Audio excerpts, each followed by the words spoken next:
Where we left off yesterday, we had been going through some of the identifications of the different suspects in this case.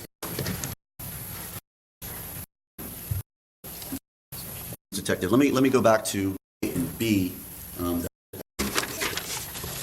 While we're working on this, detective, let me go back to State's Exhibit 31. Or I'm sorry, what was it? 31 A and B that we was introduced yesterday into evidence.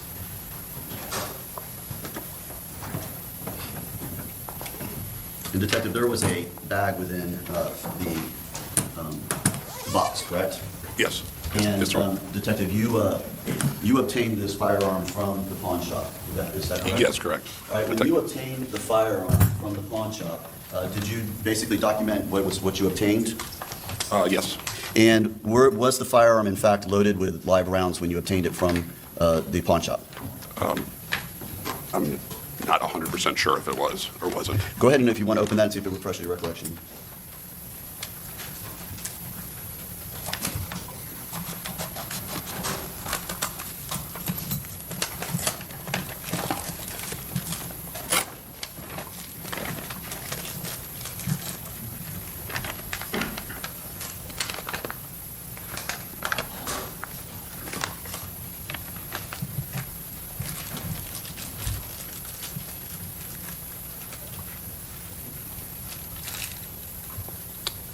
Yeah, these are rounds that I'm not sure if they were in the magazine, or I know usually they don't, the pawn shop doesn't normally have it loaded when they If you want to look at your report, maybe to refresh your recollection about obtaining the firearm and what was with it, the contents.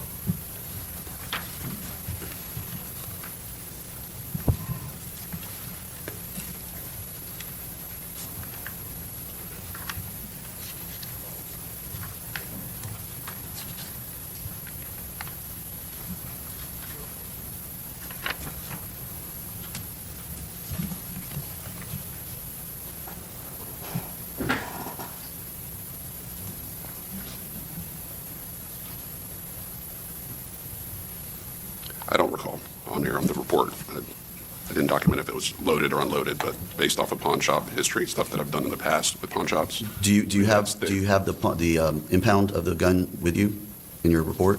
I do not have it with me. Sorry. Okay.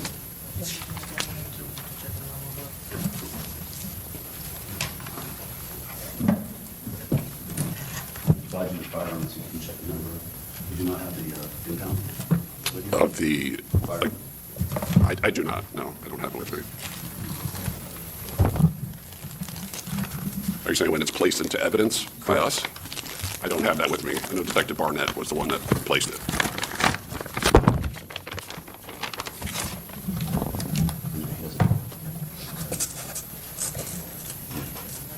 Detective Barnett was with me. Okay, does the number on the manila envelope match the number on the box?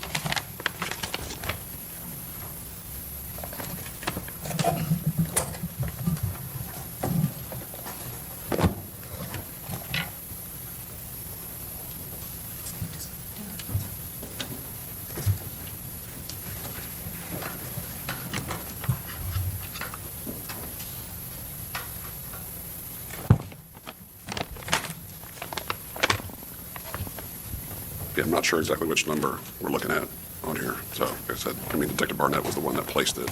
All right, well, we do need calls out Detective Barnett.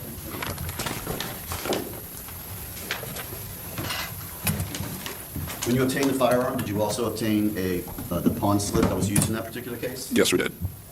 All right, I'm showing you what's been marked as State's Exhibit number 33 for identification. Do you recognize this? Sorry, this was in the...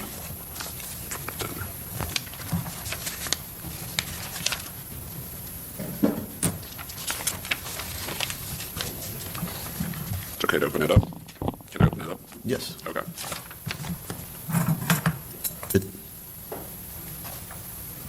Because this isn't the, Yes. this isn't the pawn form. Okay.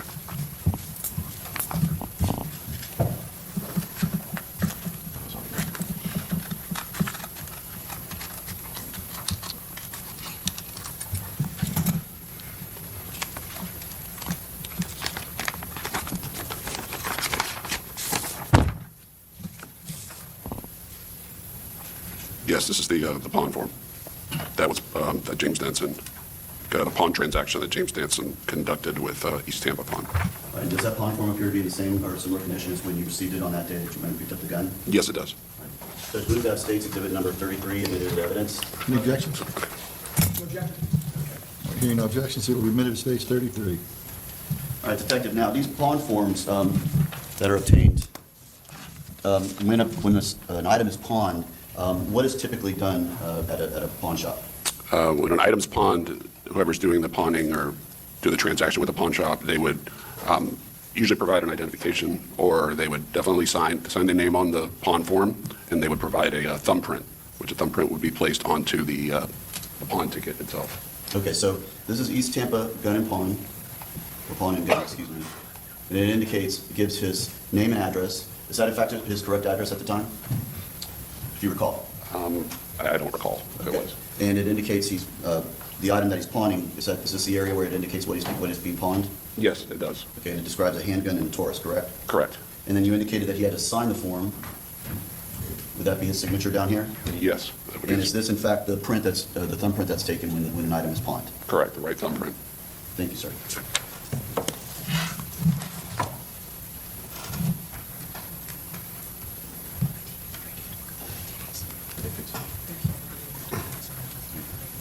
Judge, unfortunately, we're having an IT issue, and we have a gentleman here to help us fix it, but he said we probably need to take a break, if that's, I understand it's inconvenient, but How much time do you think you can? It might take 2 seconds.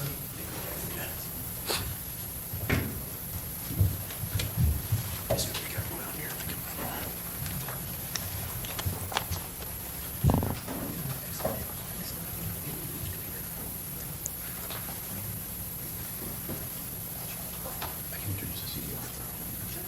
Judge, I can actually, there's a couple of other things I could possibly do while he's working on this, if it's okay if I do that while he's up here? That's fine. Okay.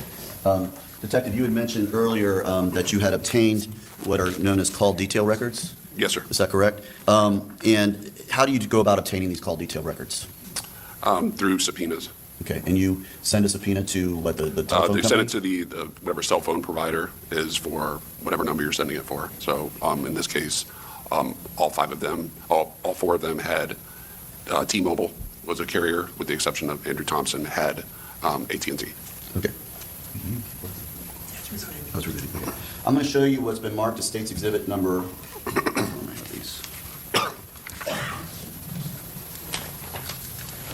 going to show you what's been marked as State's Exhibit number 35B, 36B, 37B, and 38B, as well as Exhibit 54, and have you take a look at those and see if you recognize what those are.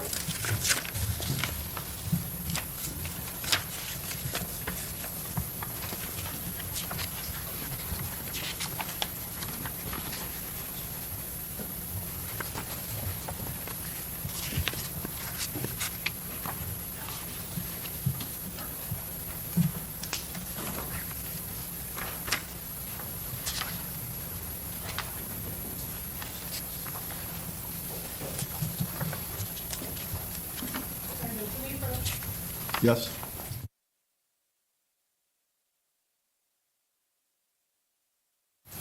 You may continue. All right, Detective, going back to what we were just talking about, when you obtain these call detail records, in what format do they come to you? They come in a PDF and sometimes an Excel format. Okay, and what do these records contain? It contains all the incoming, outgoing calls from a cell phone. Text message, voice message. It'll show who's calling and who's receiving phone calls. Okay, and are those in fact copies of some of the records you received in this particular case of the call detail records of these 5 individuals? Yes, they are. All right, Judge, move to have these exhibits admitted into evidence now. State's Exhibit 54, 37, or 35, I'm sorry, 38. Let me get this right. 35B, 36B, 37B, and 38B. Any objections? No objection. All right. All those exhibits will be admitted as referenced. All right, and just I'm not going to go through each of these because that will take too long, but I'm going to just kind of give the jury a sense of what these are. So when a record comes to you from, say, T-Mobile, do you receive generally a business record certification or saying that these are in fact the records of that phone number? Yes, correct. And on the front page here, the top page, this is in fact a business record certification from T-Mobile?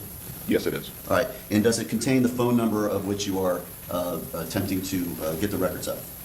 Yes, it does. And where's that identifier, if you could point it out to the jury? Sorry.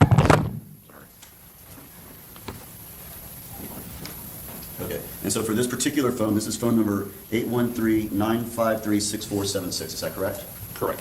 And- That's the number for Quandarious Hammond. And that's for number for Quandarious Hammond? Yes, sir. Okay, and then, just so that the jury has some understanding of how these records look, is this in fact what the page looks like that it comes to you? Yes, correct. Okay, and we'll just go to a date more in question. So for instance, I'm going to zoom in a little bit here, and we're going to use one of the lines just so you can explain to the jury. So let's take, for instance, the first one of 8/21/01. Is that the date that the call was received? Yes, it is. When we get the records from the providers, it comes in UTC time, and what that means is Universal Time Coordinated, and that's 5 hours, behind. 5 hours behind. So at this particular one, whatever call this was either received or incoming or outgoing at it says 11:04. So what time would that be on Eastern Standard Time? So Eastern Standard Time, it would have to be backdated to 8:20. Okay. So approximately, I guess it would be at 12 o'clock, So it'd be like 7, around 7. Around 7:11. Correct. Okay. 7:11 p.m. Yes. Okay. And this would be, does it tell what kind of call it is? It's an outgoing call. So that would mean that in this particular case, the number of this phone was dialing this particular number? Correct. And this is in fact the number that's calling. Would that be accurate? Because that's the number of this Correct. record. That's a number that's calling out, correct? Right. And this is the number it's calling to? Correct. All right. And then same thing for this one, which is about a minute later. And what is this? What are these numbers here in the middle line? Those are like the seconds, I believe how long the duration of the call is. Okay. And again, this is another outgoing call. And this is to this particular number, 401-0070. Would that be accurate? Correct. Okay. And that's kind of how there's listed with the date, the time of the call, the duration of the call, incoming or outgoing, where the call's made from and who the call's made to. Would that be accurate? Yes, sir. Unless it's being received, in which case, It would be incoming. for instance, let's go to an incoming call and make that clear. So for instance, on this call at 8/21/2021 that's received at, well, it's 1:15 here, that would be like 8:15 p.m. Correct. It has a 12 seconds, and it's an incoming. So then this would be the number that is calling it. Would that be accurate? 813? Okay. Yes, sir. And this is the number that is being called or is receiving the call, which is, of course, the number of the records you received. Correct. Right. And that's how all of these records can be interpreted the same way Yes. as this one? Yeah, those are T-Mobile records. Okay.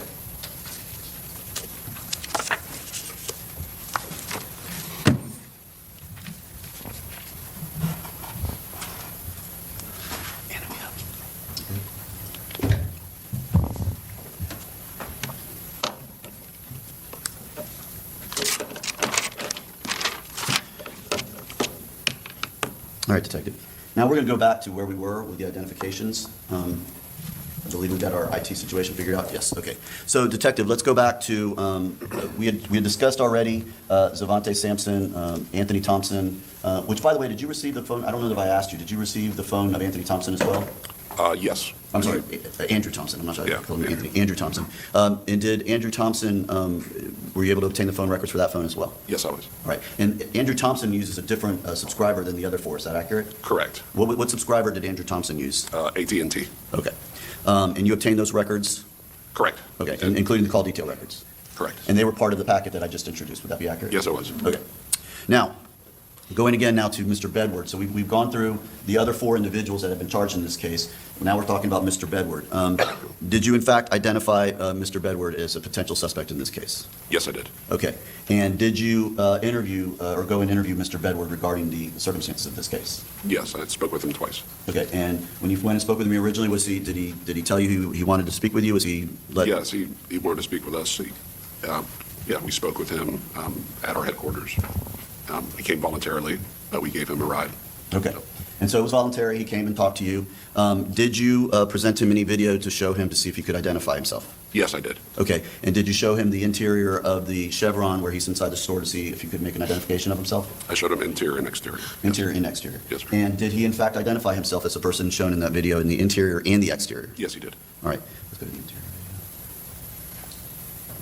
I'm showing you now the from the Chevron videos that were collected, this is from the interior on 8/22/2021 at 5:50 and 42 seconds. That individual who just walked through the screen, is that in fact Jaylin Bedward? Yes, it is. And did he identify himself in that video as being the individual who walked through that store at that point? Yes, he did. Okay. Now, we're going to now the East Tampa Pond video, and we have a still frame here at 8/22/2021. Doesn't quite have the full hours on it, but do you see the individual circled in yellow? Yes, I do. Okay. Who is that individual that's circled in yellow? That is Jaylin Bedward. And did he identify himself as the individual that was circled in yellow when you showed him this video? Yes, he did. Okay.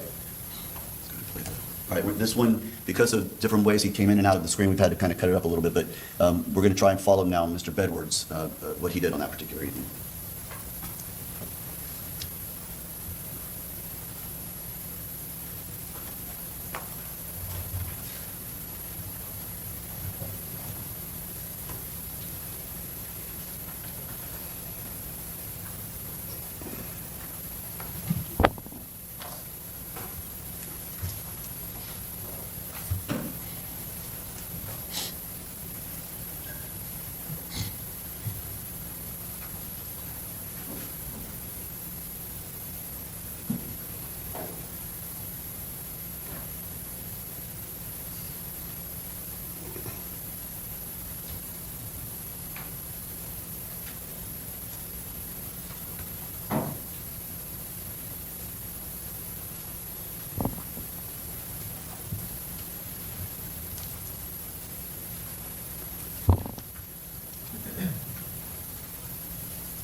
So, Detective, just in that moment in there, that person fell. I believe we've probably seen that a dozen times now from all the other videos that have been shown. The person that fell, was that in fact Jaylin Bedward? Yes, he told me Okay. that during his interview. And did he- That did- tripped on, I was about to ask you, did he say that was him that tripped? yes. And what did he say? How did he say what happened? He said that as he was running back across the street that he tripped on, I think it was a vacuum, part of a vacuum that was at the store. That was okay. And so when we've seen all these videos, that is in fact Jaylin Bedward that trips. Yes. Okay.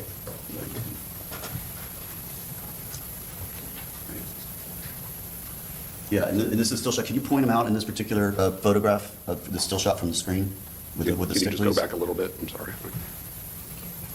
We can't go back, but we'll move on. If we just play it through. Yeah, okay. You want to go back to it? No, I could see it. All right, still shot. Can you go back I'm going to go back to the still shot. Okay, that individual right there, that's Jaylin Bedward? Yes, sir. Yes. Okay. Thank you.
Detective, make sure we're all still following along. Where's Mr. Bedward at this point?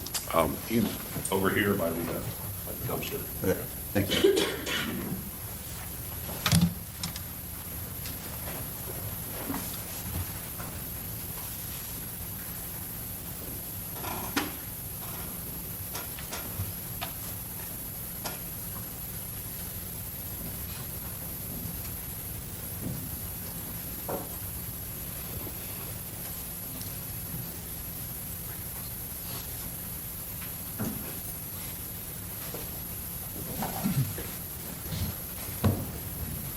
Go ahead, I'm sorry. Detective, in this particular paused frame, it shows Mr. Bedward, I guess, coming out from behind those dumpsters. He appears to have something in his hand. Did you, in fact, ask Mr. Bedward about that? Yes, I did. And what did he tell you that was in his hand in that picture? He said that that was his AR, assault rifle. Okay.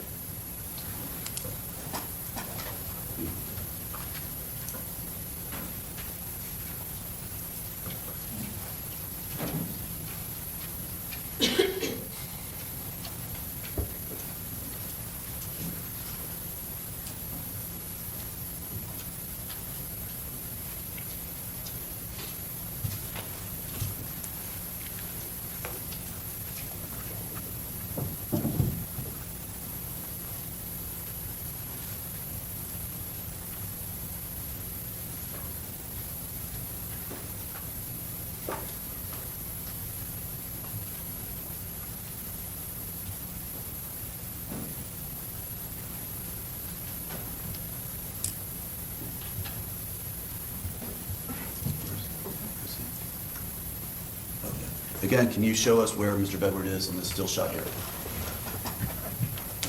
Okay. And he's standing next to, at this point in time, that's the first car that leaves the place driven by Zvante Sampson, correct? Yes. Okay. And this was his vehicle. Okay, is that the Chrysler 300 is right here. Okay, thank you.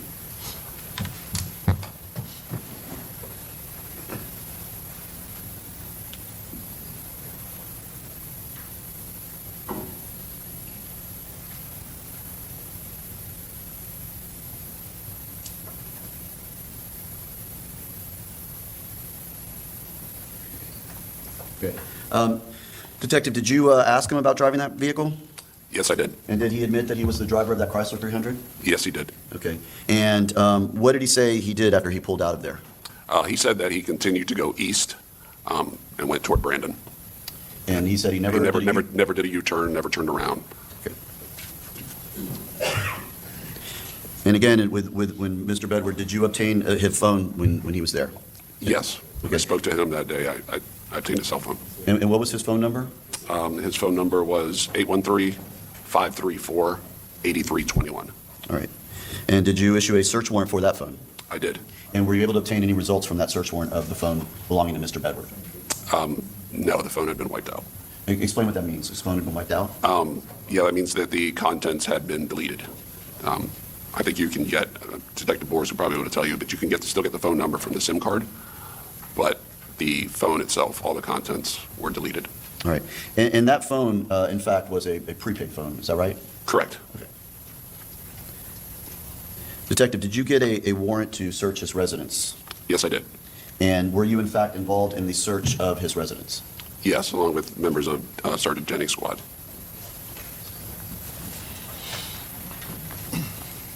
And Detective Ellerson was there as well.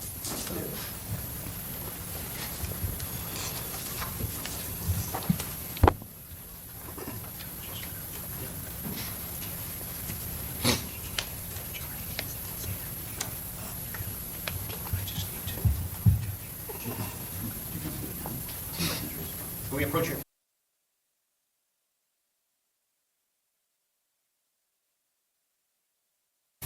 Detective, 27B, what does this indicate, or what is this showing? That's showing the address of the building, number 1817. Okay. And 27C? That is the apartment that he resides in, 303. Okay. 27D and 27E and 27F show these, I guess, Air Jordan sandals. What was the reason these photos were taken of this particular item of clothing? Because it appeared to match the ones that he was wearing the night of the homicide. That were seen on the Chevron video. And 27G, 27H, 27I, and 27J. Why were those photos taken of that particular piece of evidence? Again, that's clothing that appeared to be wearing during the homicide. It was visible in the Chevron. Okay. 27K. Blurry.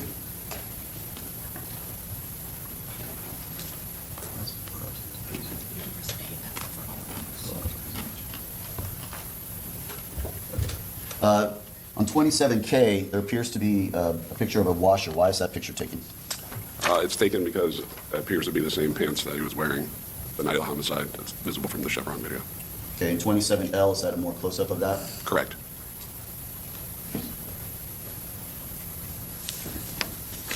And then 27M, as well as 27N. Again, those are the same pants that you believe or took pictures of because it matches what he was wearing on that day? Yes, sir.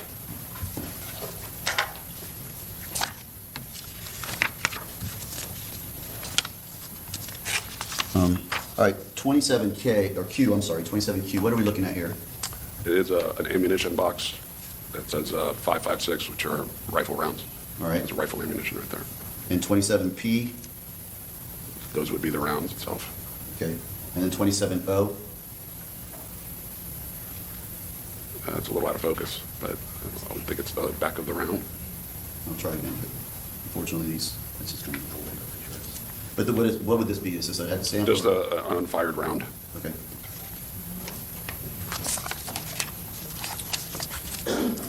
Detective, was the Chrysler 300 that we've seen in some of these videos, was that car actually recovered? Yes, it was. And who was driving the car at the time it was recovered? Jaylin Bedward. All right. Was a search done of that car? Yes, it was. And were you present for that search? I was not present for that search. All right. But as a lead detective, were you aware of anything that was located within that vehicle? Yes.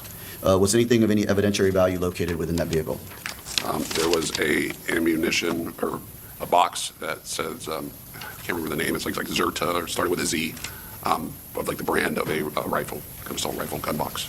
So it was a gun box for a rifle? Yes, it was. And was that rifle in the gun box? No, it was not. Was any rifle recovered in the vehicle? No, none was recovered in the vehicle. In your search, was that type of rifle, the brand from the box, was there any type of rifle like that located with that No, brand? no, there was not.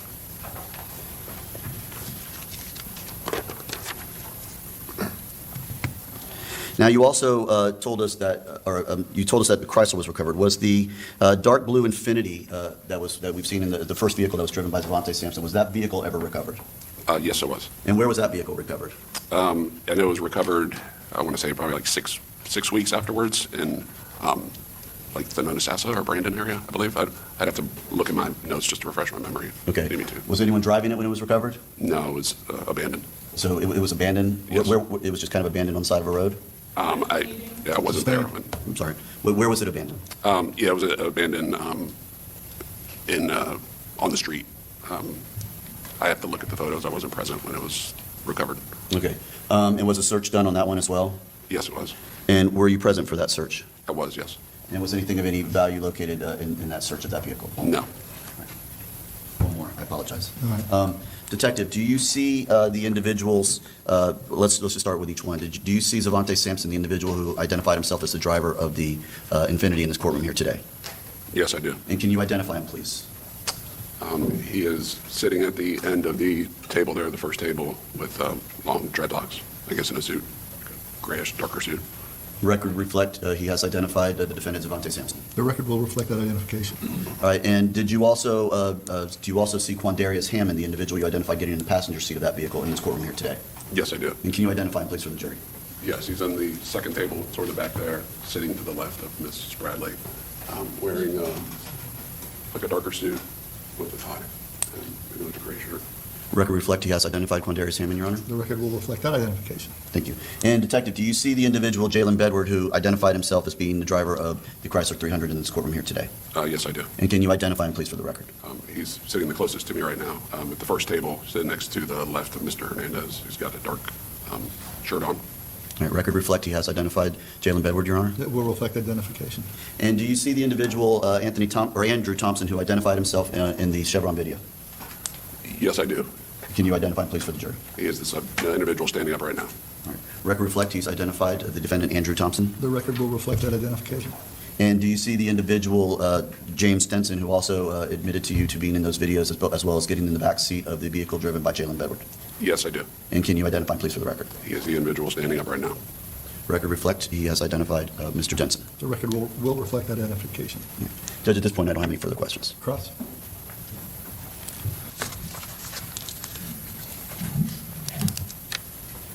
Counsel, whenever you're ready. Thank you, Your Honor. Good morning, Detective. Good morning. Detective, there is no way for you to determine which firearm from which vehicle fired the shot that killed Suni Bell, correct? Correct. And you don't know whether it was a handgun 9mm projectile or a .556 rifle projectile, correct? Correct. You don't know who discharged the firearm that housed the bullet that killed Suni Bell, correct? Correct. During the course of your investigation, you determined that there were 3 vehicles noted at the chevron of interest, correct? Correct. And that was amongst, obviously, several other vehicles that would come and go during the course of the time frame in which you reviewed video, correct? Correct. And that was over a series of hours beginning in the early evening, correct? Correct. You determined that vehicle number 1 had 2 occupants, correct? Correct. And you did that by way of viewing the video, having statements or having conversations with different individuals, that being Mr. Hammond and Mr. Sampson, correct? Correct. And you determined that vehicle number 3 had certain occupants, correct? Correct. And you use that same analysis and that same method of investigation to make that determination, right? Correct.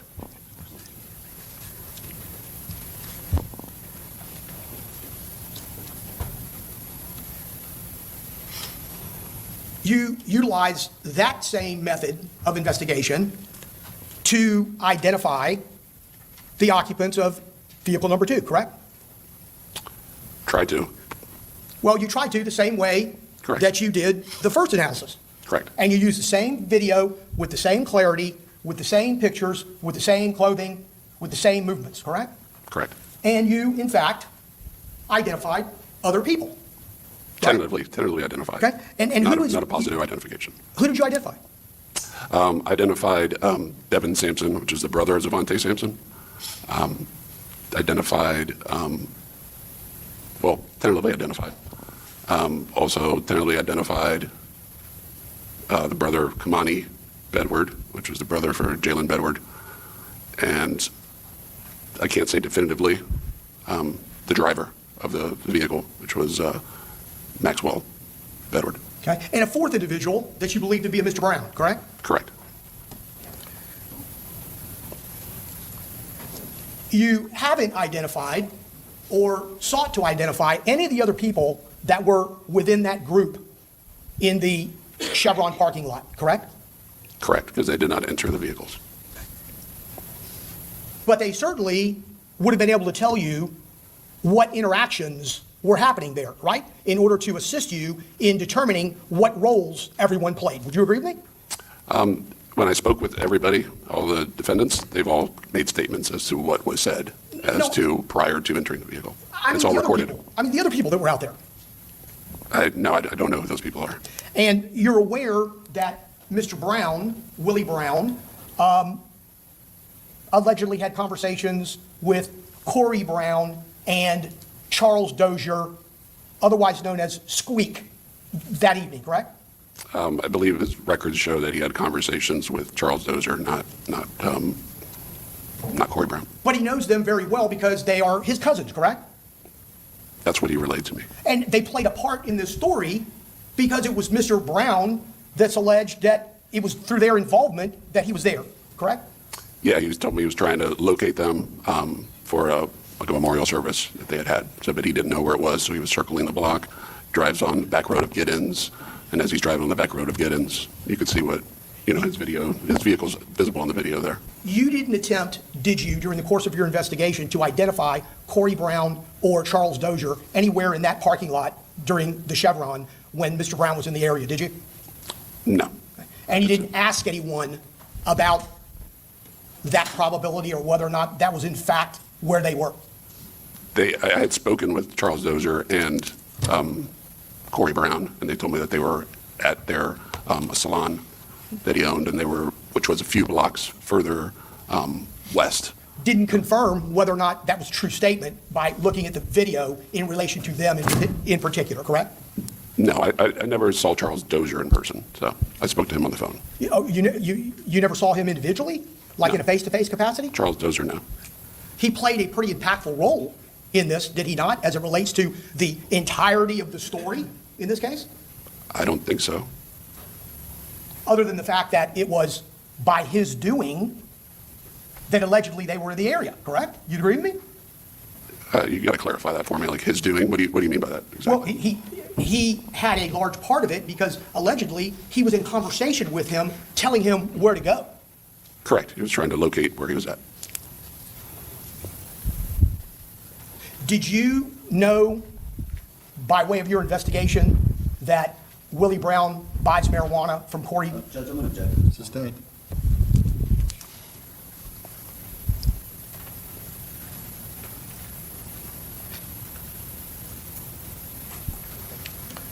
So vehicle number 2 that we've just finished speaking about, it was at the Chevron gas station, right?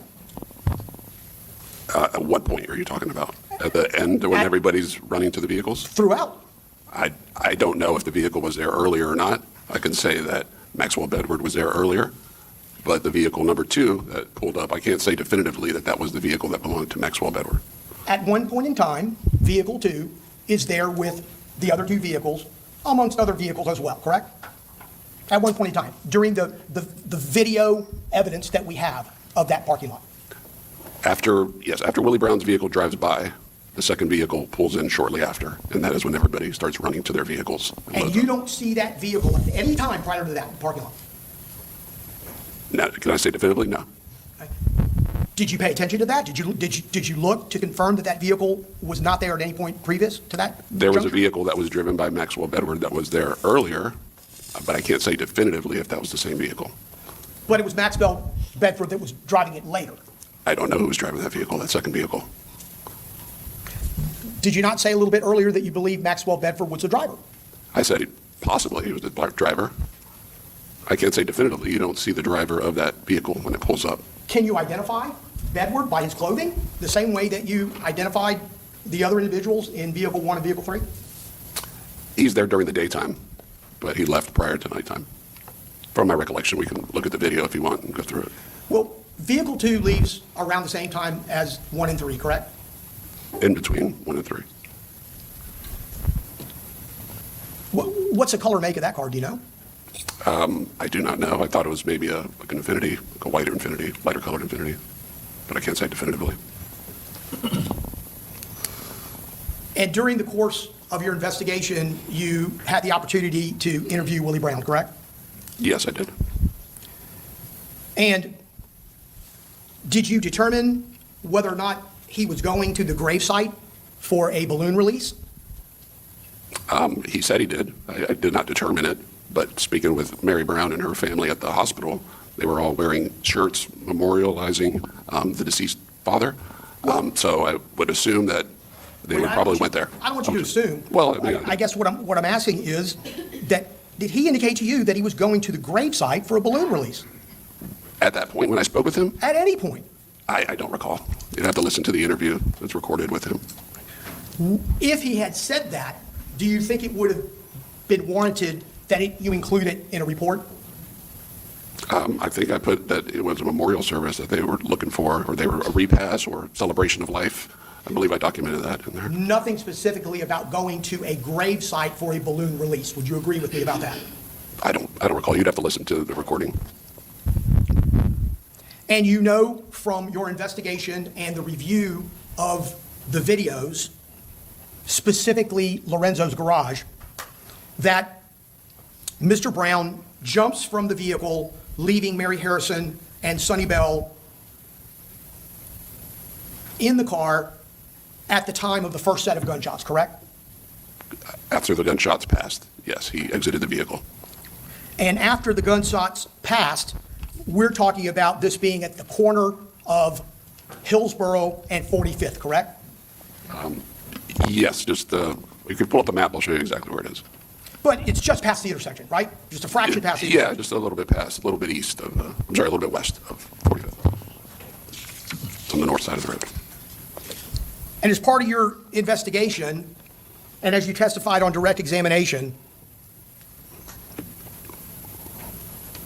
part of your analysis was that Exhibit 16, Lorenzo's garage video, correct? The Lorenzo's garage video, yes, I'm not sure what exhibit it was, but And you reviewed that video, I'm sure, to say the least, multiple times, correct? yes, And you reviewed it prior to your testimony yesterday, correct? yes, And during the direct examination by Mr. Terry, you were able to verify and look at still pictures that were taken from that video, correct? correct. I'd like to show you what I'm going to mark as Sampson Defense Exhibit Number 1, and ask you if you can review it on your own and tell me whether or not you recognize it. And when I ask you that, I mean recognize it, the picture itself, not necessarily any red markings that appear on the picture. You're asking if it's just a picture of Just- the Lorenzo's garage? No, let me get back.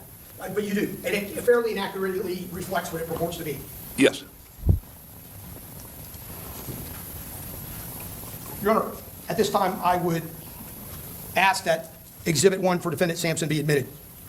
No objection, Your Honor. He'll be admitted. Can I publish? Yes, sir. So, Detective, I'm going to show you this still photograph.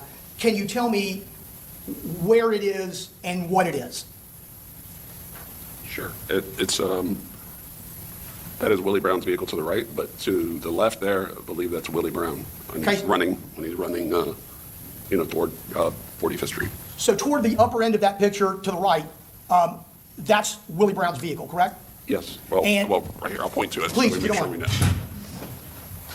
This vehicle right here. Right. And then show me, this is at the point in time where the first series of shots have occurred, correct? Yeah, the first series of shots have already transpired and passed at this point. Okay. And then at that time, Mr. Brown gets out and attempts to run, correct? I think he did run that. Okay. And you would agree with me that the red circle in the arrow is highlighting Willie Brown running. You'd agree with that? Yes. Thank you, Detective.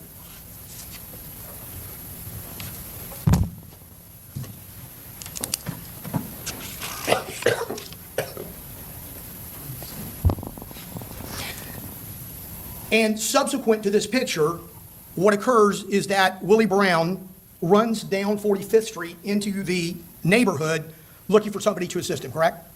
Yes, he was knocking on doors and seen on Mr. Colberly's video. And referring to State's Exhibit 41. It's upside down. Good.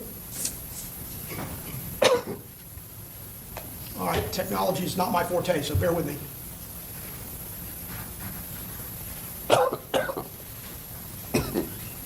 Can anyone assist me in determining how this becomes sharper?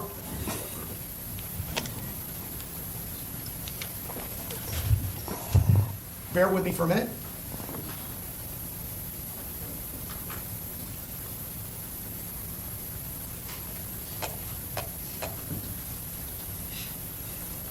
So a close-up of Hillsborough Avenue and 45th.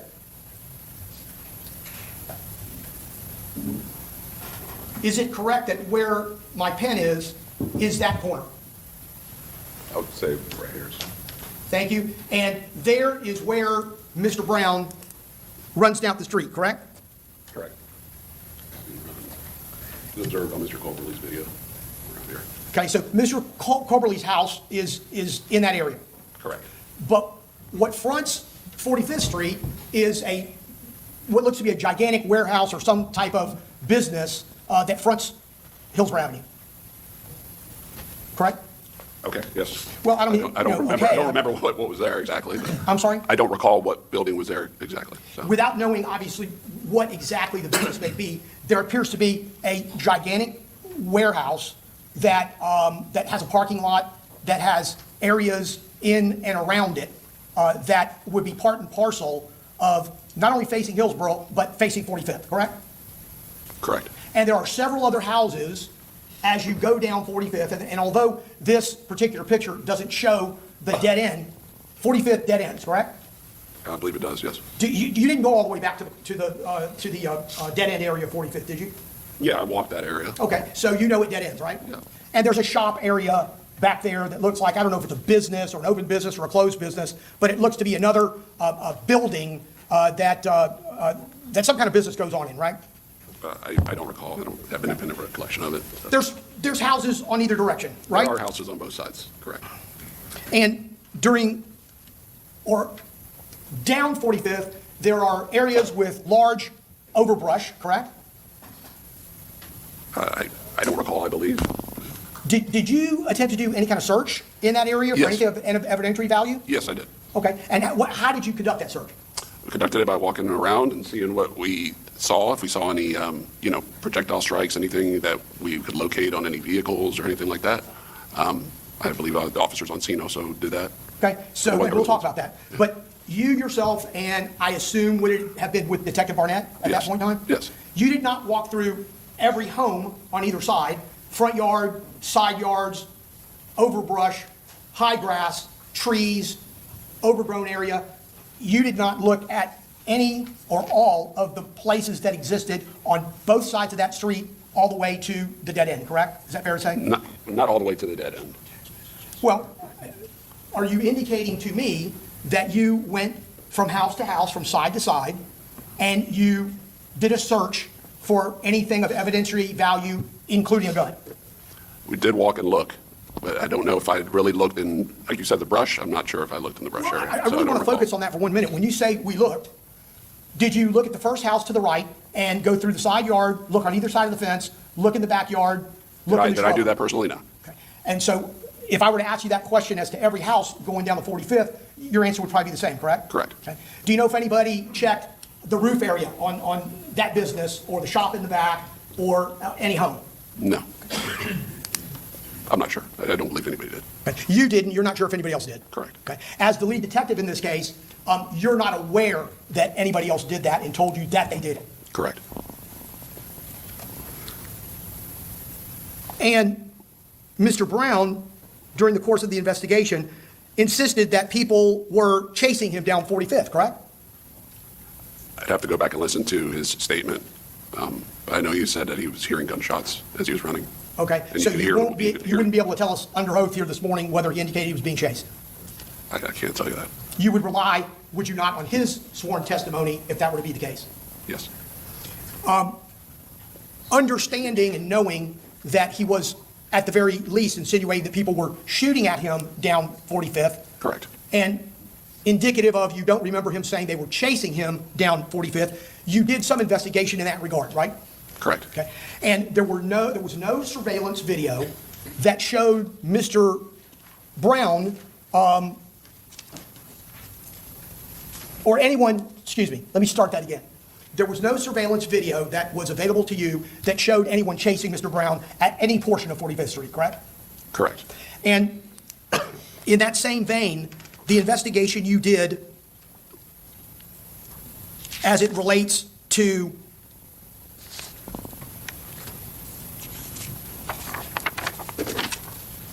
you hearing gunshots or discharges in the Coberly video, you did an investigation and did not find any projectile strikes on 45th, whether it be to any cars on the street, any cars in the driveway, any property that exists, all the way from Hillsborough Avenue and 45th all the way back, correct? Correct. You can hear the whizzing of bullets on there, but. Well, you can hear audio Audio of from lots Mr. of discharges, correct? You can hear, as Willie Brown is running, you can hear the whizzing of bullets, and I think there's several rounds gunshot sounds that you could hear from Mr. Coberly's video. Well, your interpretation of the whizzing of bullets would be part and parcel of audio on that camera that captures several discharges, correct? Correct.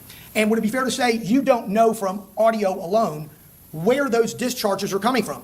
They could be coming from Hillsborough Avenue a block away, correct?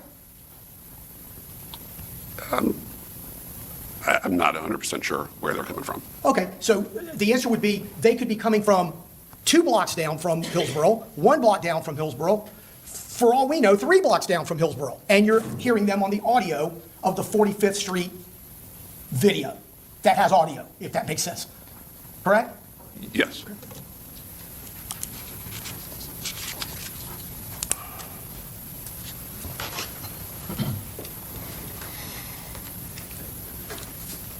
And by the time you got to the scene,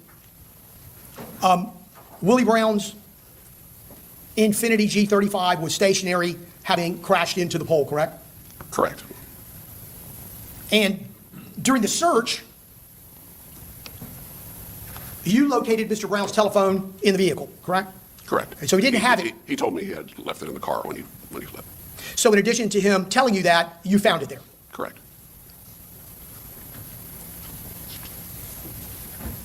And he provided consent to search his phone. Which didn't produce anything of any evidentiary value, correct? Correct.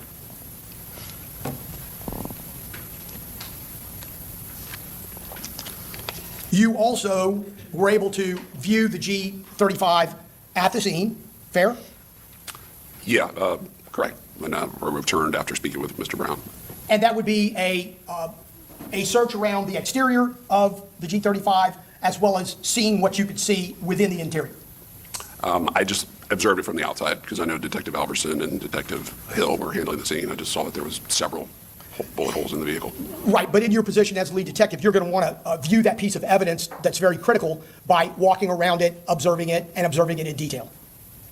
I know we sealed it up. Didn't want to dive into the car, start examining stuff until we got the search warrant to look at it. But the further in exterior, detail. yes, correct? The exterior, there was several bullet strikes, holes, gunshots along the passenger, along the driver's side, Got it. rear driver's side. Were you present during the search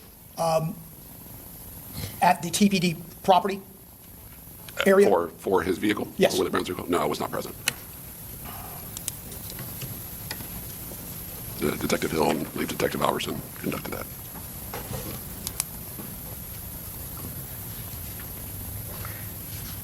There were no bullet strikes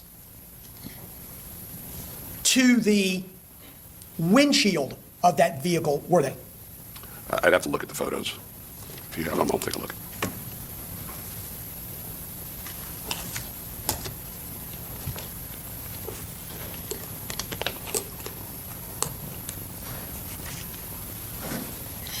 I'd like to show you what's been admitted as States 1DW and ask you if this helps you give me the answer to that question.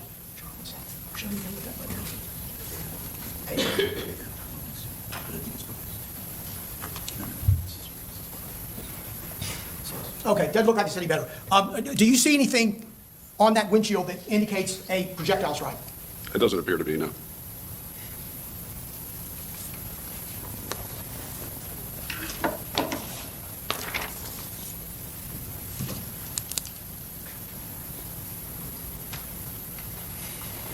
And the Lorenzo's Garage video clearly shows that Vehicle 1 was about a car length or so ahead of the victim's vehicle when that first set of gunshots, that gunfire erupts, correct? No. No what? You're saying vehicle 1 was past the victim's vehicle when the Yes. first shot? Yes. No, that does not show that. There's Okay, muzzle flashes so- coming well- from the passenger side while Willie Brown's vehicle is still moving. You're talking about by way of Lorenzo's garage you video. seeing what you believe are muzzle flashes? Yes, you can see it. So your testimony is that Vehicle 1 was side by side with the victim's vehicle when you saw a muzzle flash? It was coming up. We can play the video, and I'll be glad to go through it with you. Billy?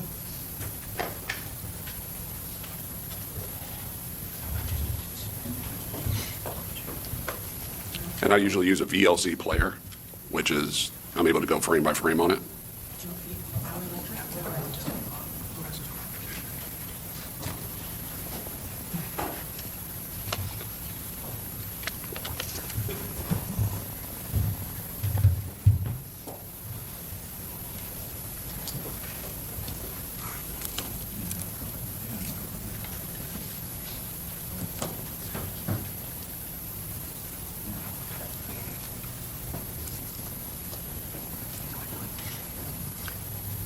So,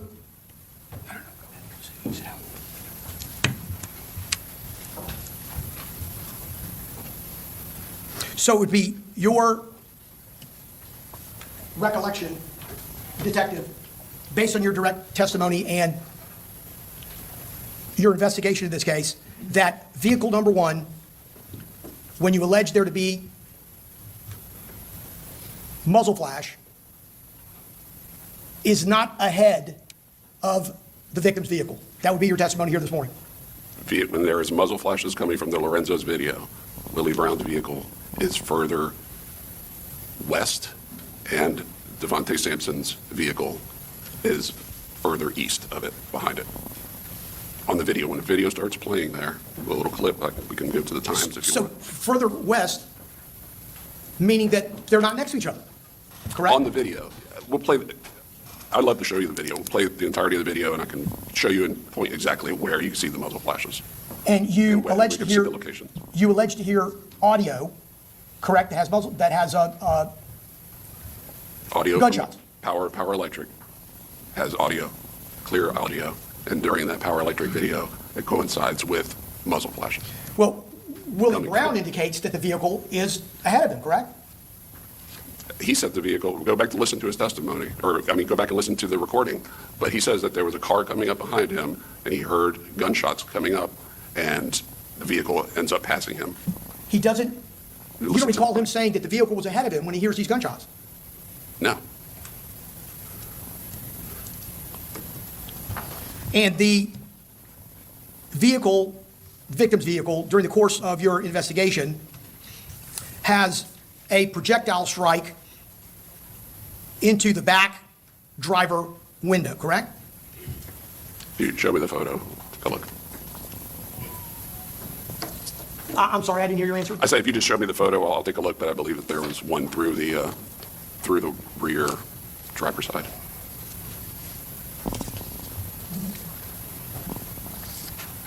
I'm going to show you what has been admitted as State's 1DY and ask you if you have seen and recognized this still photograph. Yes. Okay? And is that the projectile strike into the back passenger window of the vehicle? Yeah, it could be possibly two. I'm sorry? It could possibly be two strikes, right? Well, if you recall, I see it. If you recall that particular bottom strike, that hits the framework of the bottom of that window, correct? I'd have to defer to Detective Albertson and Hill, but yes, it appears to hit the bottom of the frame. Okay. And do you know whether or not there was a fragment found or fragments found in that particular I know that defect? there was fragments inside the vehicle, yes. But not as it relates to the frame and not as it relates directly to that bottom strike? I'm not 100% sure. I'd have to defer to Albertson. and But Hill. you agree that there is a strike in the middle portion of that back window, correct? Talking about this strike right here? Yes. Yes.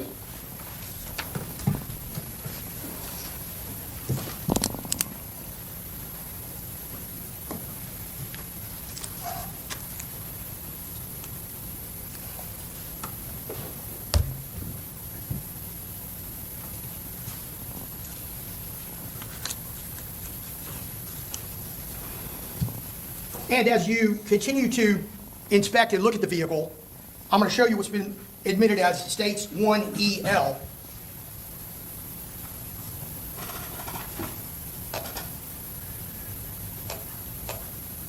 This would be the back passenger window of that same vehicle, correct?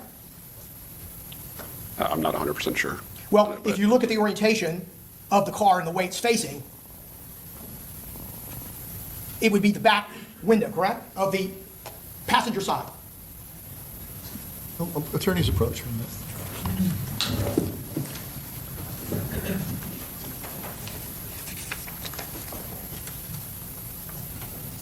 Detective, let's do a reset here. Just so we're clear on these pictures, I'm going to re-show you 1DY. Okay. 1DY is the bullet strike that's in the middle-ish portion of that back window, which is the back driver's side window, correct? Correct. Okay. And re-showing you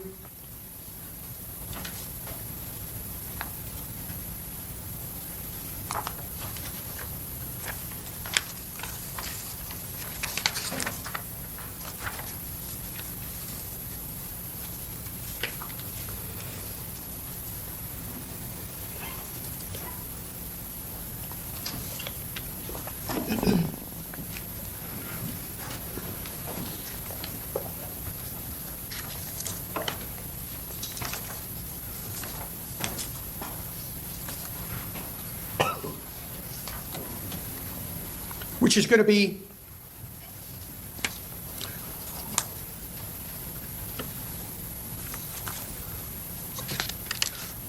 one EB. This is going to be what would appear to be a corresponding strike to the back passenger side window, correct? Appears to be. And that would indicate to you potentially, since there's one strike on the driver's side window and one strike on the passenger side window, this very well may be a through and through shot from one side of the vehicle through the other. You said- Since there's only one of each.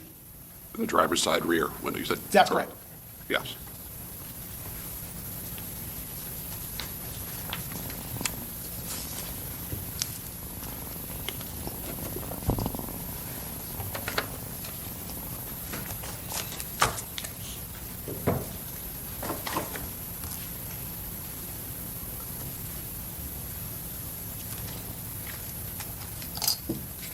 Similarly,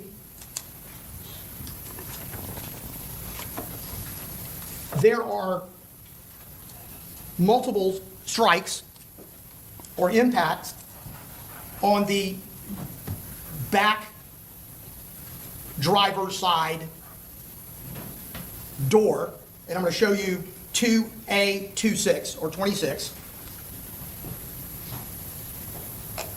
You would agree with me that there are two strikes on that back door area, correct? Correct.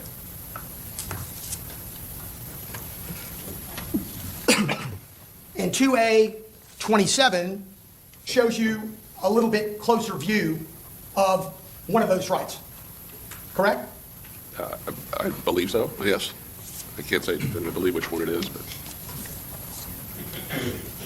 And I'll show you 2A29, which is a little better representation of what you just saw closer up. You would agree? okay. So that was the That's better, previous right? photo you showed me was one on the bottom. Yes. So this is a better view of it, this direct strike into the back door, correct? Correct.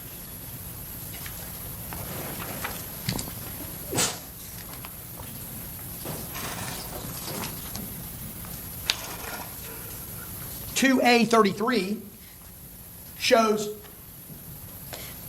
Judge, at this time we approach. Yep. Detective, during the course of your investigation, you determined that Suni Bell suffered a gunshot to the middle of her chest, correct? Correct. And it was what we call a through and through wound, correct? Correct. And through and through means that it entered her chest and it exited her back. Is that a fair statement? Entered at some point, yeah. I don't know if it entered the chest or the back. I'd have to defer to Dr. Webb. That did Okay. Still through and through, whether or not it entered the back and exited the chest or vice versa. Correct.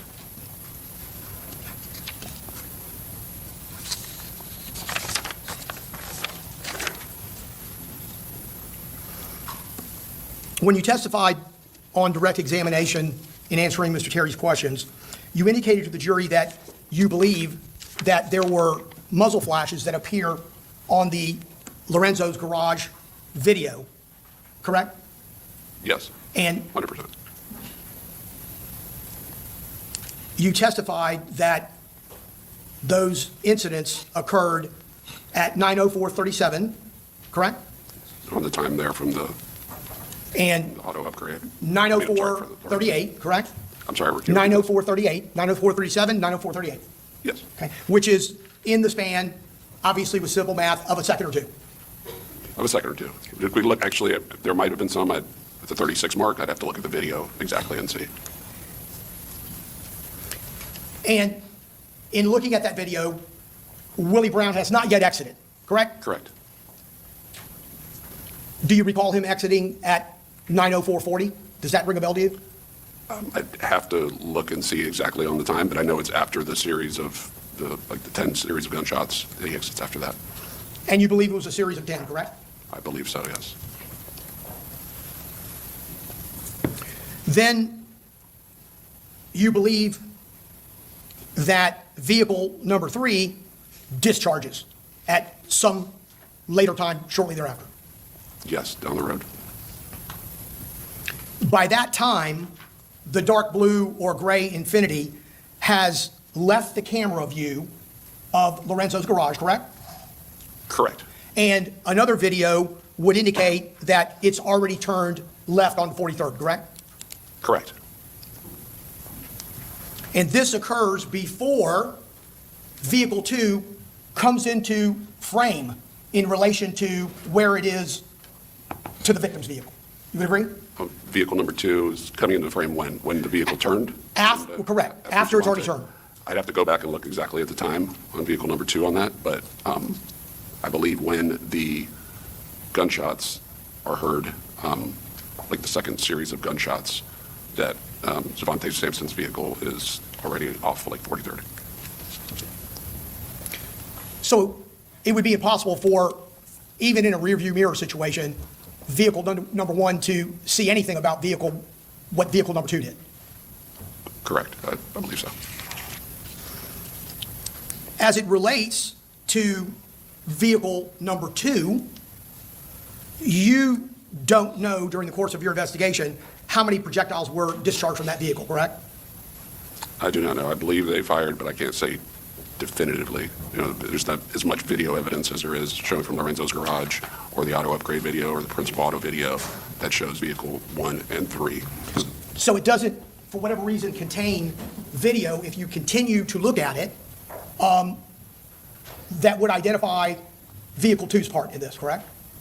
There's one video from the Lorenzo's garage that possibly appears to show maybe a muzzle flash coming from the second vehicle at one point. But And you very don't know distant. how many projectiles were discharged from vehicle 2, correct? Correct. And you know that there are a number of audio discharges that appear, I believe, from Power Electric, correct? Correct. That you can't attribute to a particular vehicle. Correct. Well, there's one appears to be louder that it could be a, assault rifle round.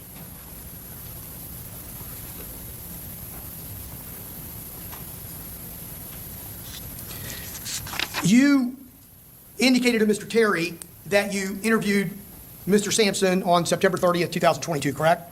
Yes, sir. And initially, Mr. Sampson didn't want to talk to you. He did not want to talk, and then he reinitiated with me again. And Okay, so I said, hey, you Initially, don't have to talk to me. I mean, it's all recorded if you want to listen to it. Yeah, well, I'm just asking you. He asked for a lawyer, right? He asked for a To hearsay? That's just so implied. What is the reproach? Come on up. Detective, isn't it a fact that at some point on the Chevron video, Mr. Hammond drives Mr. Sampson's car from the Chevron area? I know Mr. Denson drove it at one point, and I know that Mr. Hammond returns with the vehicle at some point. I think it's like at 8:37, 38 on that video. So prior to when the cars leave for good. Correct. And when that happens, he is alone in that car, correct? When who is alone? Mr. Hammond, he was alone in that car. When he returned? Yes. Yes. And there's no passenger, nobody gets out, it's just him, he's by himself in that car. Correct. And you don't know for what length of time he was by himself in that car, correct? I do not. And you don't know where he came from and where he went and where he might have been inside that car when he was inside it. I do not know. On direct, you indicated that you received several cell phone records that have been introduced for a number of individuals, correct? Correct. And you testified to communications that Mr. Sampson had, right? Correct. And if I'm not mistaken, there were 2 phone calls between Jaylin Bedward and Mr. Sampson 3 days later on August 25th. On the 25th, correct. 3 days later after this incident took place. Correct. One was, I think, 88 seconds, and the other one was 44 seconds, I believe. And you learned that Mr. Sampson had contact or had a nickname of Vitae, correct? Correct. You also determined that on the night of the murder, there was an Instagram message that said that Vitae had 3 bullet holes in his car, right? Objection, Your Honor. Hearsay, Sustained. it's not accurate, it's not, it's hearsay. Mr. Sampson also had communication with his brother, whose records that you have, correct? Good afternoon, or good morning, Detective. Morning, sir. Sir, I represent Jaylin Bedward, and I believe you testified on direct examination that he provided a statement, correct? Yes, sir. And would you agree that he was cooperative with you? Yes. Yes, I would. He consented to the search of his residence, correct? Correct. And consented to the search of his car, correct? I guess he did. And he obviously agreed to speak with you Correct. and answer your questions, correct? Correct. He certainly could have legally refused to do that, correct? Correct. It's his constitutional right to remain silent if he had chosen to do that. Correct. But he agreed to speak with you. Correct. And he answered all your questions, correct? Yes. And he identified himself as the driver of his vehicle, correct? Of the Chrysler 300, correct, yes. At the scene of the incident. Yes, he did. And the vehicle, when I say his vehicle, it was his car, it was registered to him, correct? Yes. And he admitted to possessing a firearm, correct? He admitted to having an AR rifle, correct. And other guns. But he denied ever firing it, correct? Correct. Okay. And you would agree with me, Mr. Bedward is not charged with discharging a firearm during this incident, correct? I don't believe he is. Okay, well, may I approach? Yes.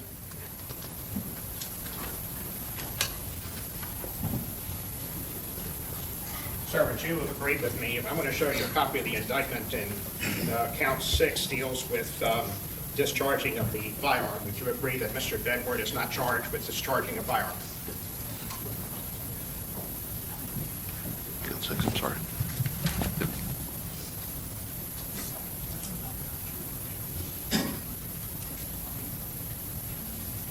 Correct.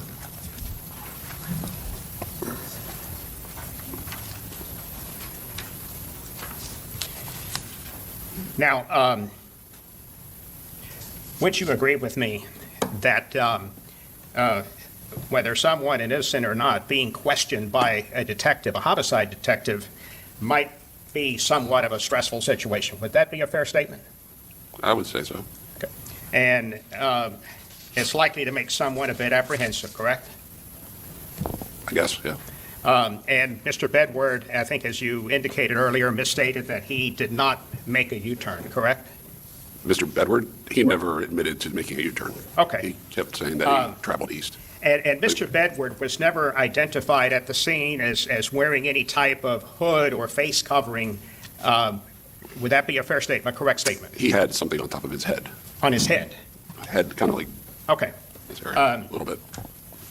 And we've seen photographs of the search of his residence, and we see ammunition. Is it correct to say that Mr. Bedward was never charged with illegally possessing ammunition? Correct. Okay. I believe you mentioned cell tower analysis. That was not part of this case, correct? That was part of this case. And Okay. that was done, the records that I obtained from T-Mobile for him was given to Sergeant Van Heist so he could analyze it. Well, cell tower analysis is to try to determine what phones are in one particular area, correct? Correct. That was done by Sergeant Van Heist. You can't pinpoint exactly, but you can make a general determination of whether a cell phone is in a general area, correct? My understanding is that actually you can pinpoint it through different measurements that Detective Sergeant Van Heist is privy to and knows how to do. But in this case, there's no dispute as to who was, for instance, with respect to Mr. Bedward, there's no dispute as to the fact that he was present, correct? Correct. There's no, yep, he was present. Now, I know that you're a homicide detective. What other, and obviously investigate homicides, what other investigations have you conducted in the course of your employment? Throughout my whole career? Or Well, at have the you Tampa done, Police for Department? instance, any type of drug investigation? I have not been part of like a drug unit, no. And when you are, would you agree with me, sir, that when you are conducting some type of investigation that may involve a criminal conspiracy, there are some types of investigations that you can actually pinpoint someone's intent, such as through wiretaps. Would that be a fair statement? I mean, a conspiracy could be many different ways, but yes. Well, if someone is charged with a conspiracy, you are trying to determine whether or not that person had knowledge of illegal activity and an agreement to participate in that criminal activity. Would that be an accurate statement? Knowledge or agreement, yes, or acting in unison, or specifically targeting a vehicle. Yes, I would say that fair for conspiracy. And in some criminal conspiracy investigations, you have the benefit of a wiretap where you can have the value of recorded conversations that can determine knowledge and agreement to participate. You would agree with that, sir? Sir, correct? If there's a wiretap, or if you have a wiretap, I've never been a part of a wiretap, so I can't Well, I tell you understand. A how it wiretap works. does not exist in this case, but my question is, wiretaps have the value of determining whether someone has intent, someone has knowledge, someone has an agreement to participate, correct? I guess. But in this case, obviously, there is no wiretaps involved, correct? There's no wiretaps now. So when you're talking about any evidence regarding a criminal conspiracy, it would be inferences made based on these defendants being together in different vehicles when a fatal shooting took place. Would that be an accurate statement? You're saying like how we came up with conspiracy? Is that what you're asking me? I feel that based off their actions, where you see Willie Brown's vehicle drive by, you see all the, Overruled, he asked the question. There are no relevant communications between the defendant and any co-defendant before the shooting. Is that correct? Like I said, it's called detail records that we obtained, that I obtained, and like I said, you can't tell what's being said. You know, it's either a text message or a voicemail, but there was communication between them. But there was definitely communication after, and there was some between different parts, but we'd have to look at the call detail records. You may have communications between the defendant and another co-defendant, but not the substance of the conversation, correct? Correct. For instance, in some cases, you can do a cell phone analysis and get text messages, correct? That's my understanding is when you do an extraction from a cell phone, you can get that information. Sorry. And in some cases, you can actually extract text messages between suspects, correct? It's whatever messages are on the cell phone that you download is my understanding. Sure. And in some cases, you have communications with defendants that might show that there is knowledge of something that's going to happen, something illegal, correct? You could be able to see what communication. If there We was don't have that in this case, correct? of them communicating about the homicide or conspiracy on text message. Is what you're there asking me? any text message involving Mr. Bedward that shows that he had knowledge of anything illegal about to take place? His phone was wiped out, no. Sir? His phone was wiped, Okay. so no. Now, you would agree with me, sir, that someone could be merely present at the scene of a crime, correct? Somebody could, but that's not in this case. Would you agree with me that someone can act independently, even if in the company of other persons? Yes.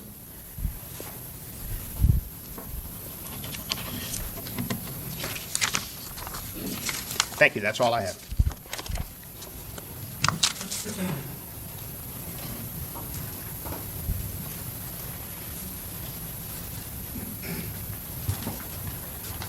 Detective Slade, nice to see you again. Good to see you. I'll talk to you first about when you interacted with Mr. Denson on September 28th at his residence. At that point, you didn't have a basis to arrest him, correct? Correct. And your conversation was consensual, meaning he could have declined to speak with you. Correct. In an abundance of caution, you still advised him of what his rights were, right? Correct. And earlier when you were testifying, you mentioned Miranda warnings. So those are what we commonly see on television where somebody has the right to the presence of an attorney prior to and during questioning, correct? Correct. And they can invoke that right at any time. Correct. And Mr. Denson spoke to you freely and voluntarily without a lawyer being present. Correct. And during that conversation, You asked him about his concealed weapons permit, right? If he had one, yes. I believe Detective Barnett did, yes. Okay, well. Yes, and but during our conversation, Detective Barnett, both of us talked to him. And You and Same. Detective Barnett were both present at the same Correct, time. correct. You could hear what Detective Barnett said. Yes. He could hear what you said, Correct, and you both could hear what Mr. Denson said. correct. So, Mr. Denson, he told you about his concealed weapons permit, right? Yes, And then he was asked if he possessed any firearms, and he volunteered that he did have a 9mm, correct? correct. And he also volunteered that, when asked, the 9mm had been pawned at East Tampa Pawn and Gun. Correct. He told me he pawned it because he was down on his luck or something. Now, that was new information to you at that point, right? Believe it was, yeah. We knew that he had a 9mm, but we weren't aware that he had pawned it. You can use certain databases to determine whether individuals have purchased firearms, right? Yes. So- I believe, yeah. I'm not sure if I have specific access to it or if it's like somebody in our department. Yes. So prior to speaking to Mr. Denson, you did some research on it, right? Yes. And somebody learned that he illegally purchased a 9mm Taurus. Correct. And Mr. Denson, I'm assuming that if you had known that that specific firearm that he owned had been pawned prior to meeting with him, you would have gone to East Tampa Pawn and Gun prior to meeting with Mr. Denson. Yes. And it was not until he volunteered the information that the gun had been pawned that you went and collected that so you could have some other people analyze that firearm. Correct. Earlier you spoke about when somebody goes to pawn an item, they can't do it anonymously, right? Correct. They have to give identification. Yes. I assume we can't use a loyalty card from a store. It has to be a government ID. Correct. And they have to also provide their fingerprints. Right thumbprint. Correct. And in your previous experience or through your training as a homicide detective, I assume you also know that there's a database that information gets entered into that law enforcement can then search to try to help them solve crimes. To see who's pawned items. That's what you're talking about. Correct. And so we're aware there are 2 Taurus 9mm handguns that are involved in this case, right? Correct. And your belief is that 2 shell casings are associated with the firearm that Mr. Denson owned. Yeah, not my belief. The analysis from FDLE showed that the 2 rounds that were on scene belonged to the gun that James Denson pawned. And those 2 casings were found somewhat to the extreme west of the crime scene. I'm not sure exact the location where it was found, but I know it was amongst the like 25, I think, or 9mm rounds. Detective Alverson was the one that ended up mapping the location of all the evidence markers and where they were found, right? Correct. Do you know when he put that all into his summary? I do not. Do you know when he provided you with that information? I don't know. I don't recall. Would that information played a role in your conversations with the prosecutors in whether to charge Mr. Denson? No. At the time you conferred with the prosecutors in charging Mr. Denson, what did you have available to you? Okay, you had, I assume, the videos that you had reviewed extensively. Correct. You had, let's say, conversations with individuals. Correct. You had the firearm and then the comparison, right? Correct. Is there anything that's super pertinent that I'm missing right there? Their statements, video corroboration, vehicles traveling, Willie Brown's statement of Infinities matching up to him. I mean, there's quite a few, gunshot, audios. But all that stuff's like contained in the videos, right? Correct. Okay. But we don't know in the summary prepared by Detective Alverson that tells you where the shell casings pertaining to each individual are located. We don't believe that played a role in our conversation at that point, right? Correct. Okay. Now, talking about some of the communications between the individuals that are involved here, you mentioned earlier that there's something called Coordinated Universal Time, or UTC, and that in our area of the country, it's a -5. Correct. All right. Does that change depending on what time of year it is, whether we're in daylight savings or not? I don't believe it does.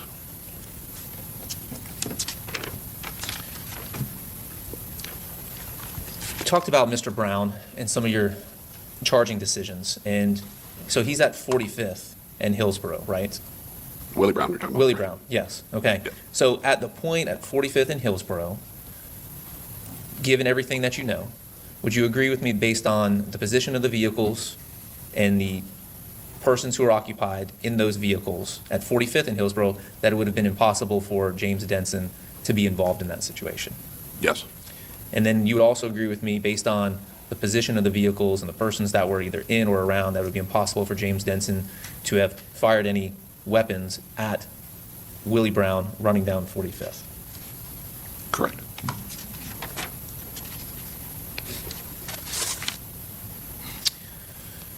So I know Mr. Hernandez touched on this a little bit, but based on the call detail logs that you've reviewed, you cannot tell the context or the content or of any of the communications between any of the individuals that you've described here today, correct? Based off the call detail records, correct. So the most that this jury should take away from that is that these individuals know each other, right? Yes, I think that's fair to say. Because it would be silly of me to say I don't know somebody if I'm having some sort of communications with them, right? Correct. Okay. I'll give you an example. Detective David Alverson, do you know him? Yes, Do you have his cell phone number? of course. Any communications with Detective Alverson in the last 18 hours? No, All right. Detective Neitlinger, same. correct. Detective Wolf. Yes, correct. I don't even know if I have his number. Okay. Detective Cholnick. Correct. So you haven't been speaking to any of these individuals in the last 18 Correct. hours, right? Okay. Because you guys are here for this trial and you're under oath and you're not supposed to converse with anybody else. But if you did have conversations with them, am I to assume that something nefarious happened, or could you guys just be discussing the Rays game losing to the White Sox last night? Correct. It could be anything. Right.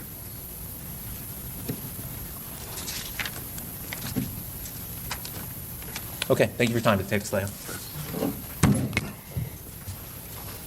Mr. Sonari?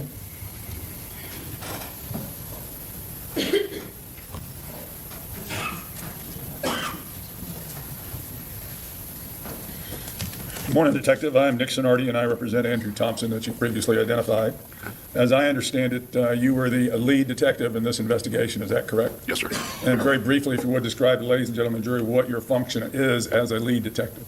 The lead detective, like I kind of said earlier when John Terry asked me, but they are in charge of, collecting evidence, kind of overseeing the case in general, interviewing people, trying to collect videos, whatever you can do, search warrants, and then your close communication with the state attorney's office.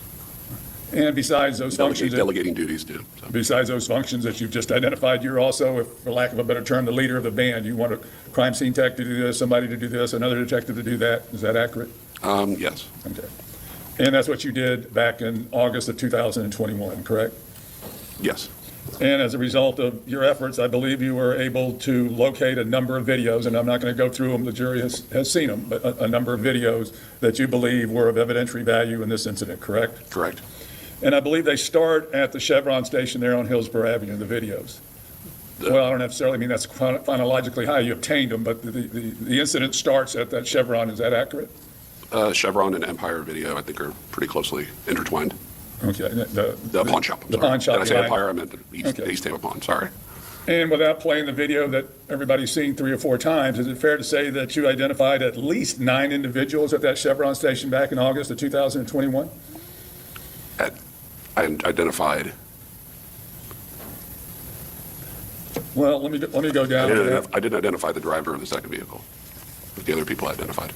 Well, I know that when we look at the video that's been played, and I'd have to look at the evidence number, but the video of the outside of the Chevron station when everybody's milling around, Correct. which leads me to believe that was a hangout, was it not, for a number of individuals? That was my understanding. All right, okay. And besides the individuals that you identified on that video, there were also other individuals there in the background walking around, so there was a lot of individuals there. Correct. All right, at least 9 of them you identified at some point in time, correct? I identified all the subjects that you see here, and then possibly identified the other ones, Well, that would have been, occupants of the second vehicle. yeah, Maxwell Bedward, correct? I saw Kawani him Bedward? on video earlier in the day. All right, so you identified him, that's what I'm asking you. If I identified him, yes. At some point, yes, I identified him on that video All at some right. point. And that's Maxwell Bedward, Kawani Bedward. You also identified a Cedric Brown and I believe a Devin Sampson, correct? I didn't identify Cedric Brown. I believe that's who it was. All right. So, All right, so whether accurate or not, you identified 9 individuals, at least 9 individuals, correct? yes. All right. And how many vehicles did you identify that you believe to be suspect vehicles that left that Chevron station? How many suspect vehicles? I would Yes, say yeah. that 3 suspect vehicles. Correct, 3 suspect vehicles, correct? Correct. All right, and not including, obviously, the victim's vehicle, which is the 4th vehicle. Correct. That vehicle never pulled into the Chevron. It's just seen on the video. The victim's vehicle wasn't observed. In the video. It's in the video, but it didn't go inside the Chevron. Correct, so Yes. at the Chevron, you identified 3 suspect vehicles, and then separately, the victim's vehicle that crashed into the pole. Correct. And also from the pawn shop video. All right, okay. And is it fair to say that one of those vehicles is identified as an Infinity, some type of an Infinity? The first vehicle. All right. And then the second vehicle has been previously identified as an Infinity, possibly blue, possibly black.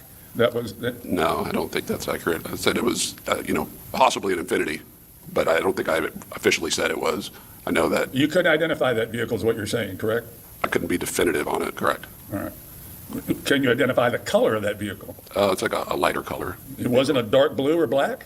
On the video, it looks like it's a lighter colored when it leaves, so. Well, do we see that video, do we see that vehicle in other vehicles? Do we see that vehicle in other videos? You see it from other videos along the route, correct? And did you determine pursuant to your investigation and reviewing the videos, et cetera, that vehicle also discharged what you believe to be weapons? It appeared that the second vehicle did possibly fire. I could be definitive on it.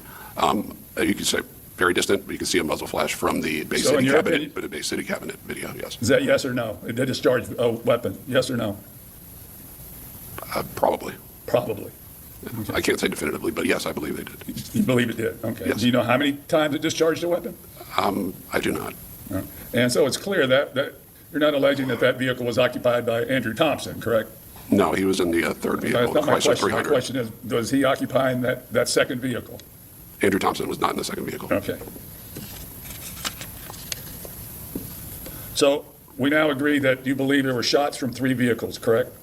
I believe the second vehicle was involved, but, there's not enough video evidence or evidence to bring forward charges at So them at this time. That's not my question. We've gone through this. The answer is yes, you believe there were shots from 3 vehicles. Objection, asked and answered. Sustained. Now, as to the shell casings, you instructed, I believe, 2 crime scene techs, or at your direction, I believe, crime scene tech Moore collected a number of the shell casings and actually a complete bullet out there on Hillsborough Avenue, correct? Yes, Detective Alverson and Hill were in charge of the scene there, but yes, he did collect one. And I believe crime scene tech Covis, C-O-V-I-A-S, also processed all of those shell casings? I believe so. I have to reference the report, but yes. And why would those casings be processed? I think they were swabbed for any possible, maybe any possible DNA or touch DNA that might have been on there. And what about fingerprints? My understanding is that you would do either or. Either you're going to process it for fingerprints, blatant prints, or you would process it for swab it. And are you familiar as the lead detective with the results of the processing of those 40 not projectiles, but casings? Yes, it didn't lead to any identification. So there's nothing of evidentiary value that was gleaned from the swabbing of the 40 casings, is that correct? From the swabbings, no. All right. Obviously, then, if there was no swabbings that include no DNA that connects Andrew Thompson to any of those casings, correct? Correct. All right. Now, as I understand it, you may or may not know, but as a lead detective, we cannot determine the caliber of the weapon that caused the death of Suni Bell, correct? Correct. And pursuant to your investigation, did you determine at one point in time, irrespective of who it was, allegedly in the back of the, in the Chrysler, that individual wanted out of the Chrysler? Objection, Your Honor. Sustained. Now, at some point in time, you ultimately had contact with Andrew Thompson, correct? Yes, sir. All right, and that was at his Is that a residence? apartment Apartment, yeah. and you recall whether or not that was at 1304 Lake Lucerne Way, apartment number 303 in Brandon, Florida? I believe that was it. I'd have to just reference it. Your recollection? They lived in Brandon, it was at his apartment complex, and he lived with his girlfriend there. Okay, and that's where you met him there, correct? Correct. All right, and is that where you showed him the video that you had of the interior of the Chevron gas station? Correct. And did he freely and voluntarily identify himself and say, Detective, yeah, that's me in that video? Yes. All right. Now, he was actually arrested at that apartment, correct? I believe it was, yes. All right. Was anything of any evidentiary value obtained from Mr. Thompson's apartment? His cell phone, I think, but no, I don't think anything was in the apartment. Nothing from the apartment, correct? Correct. All right. Now, speaking of the phone records, have you previously identified the call records of all the defendant's phones were confiscated at some point in time, correct? Correct. All right. And you got the cell call records of each and every one of those phones, correct? Correct. And you could cross-identify if one phone called another phone of those individuals because you had all the phone numbers. Correct. All right. And did you do that with Mr. Andrew Thompson's phone? Yes. All right. I understand, obviously, that it was a different provider, but you still got the call records. Correct. And without beating the dead horse, the call record just show what number called what number and the length of time and the date, and that's about it. Correct. All right. Can you determine whether it's a text or a call from? Yeah, some of them will say like SMS, and and other ones will say voice. And what period of time do you recall that the records that you obtained from Mr. Thompson encompassed? If you remember. Off the top of my head, I want to say maybe it was a couple weeks before the homicide till maybe about a month time frame. All right. And do you recall whether or not those call records reflect any calls or any texts between Mr. Thompson and any of the other co-defendants sitting in this courtroom? I know that there was, I don't remember if it was cross-reference off of Denson's phone or if it was an iMessage, because they all have iPhones. So when you have an iPhone, messages to and from are not going to show up on the call detail records. But I know that there was a message between them about 2 hours, but it didn't show. I don't believe it showed on his. Did it or did it not show? It did not show. I don't believe it showed on All right, his. so it doesn't show in the records. I believe it showed on Denson's records, but it didn't show on Mr. Thompson. It was like a 25-second voice conversation. And as to the tower records, you don't really do that. I believe Van Hess does the tower records? Correct. All right. Thank you, Detective. I have any further questions? Ron, can I have just a minute for Colin who called the call? It's Miss Bradley. Sorry. I'm not- Sorry, just-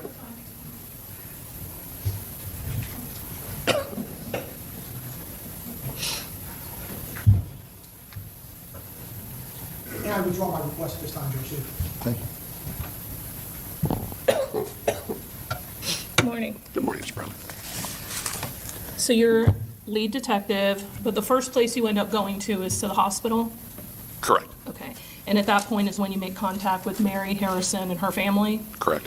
And then you end up speaking to Willie Brown? Correct. You end up speaking to Ms. Harrison a second time later on in your investigation, is that right? Correct. A few days afterwards. Do you ever interview Mr. Brown again? No.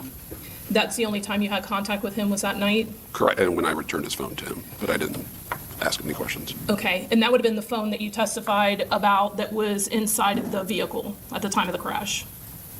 It was the phone that he said that he left in the car, and it was provided to me by the detectives that were doing the search warrant on the vehicle. Okay. And you were testifying earlier that Alverson and Hill were the ones that were responsible for the crime scene itself. Correct. You don't end up getting involved in that as far as like dictating to them what to do or anything like that. You let them take the lead on that part of the investigation. Correct. You handled a different part of the investigation. Correct.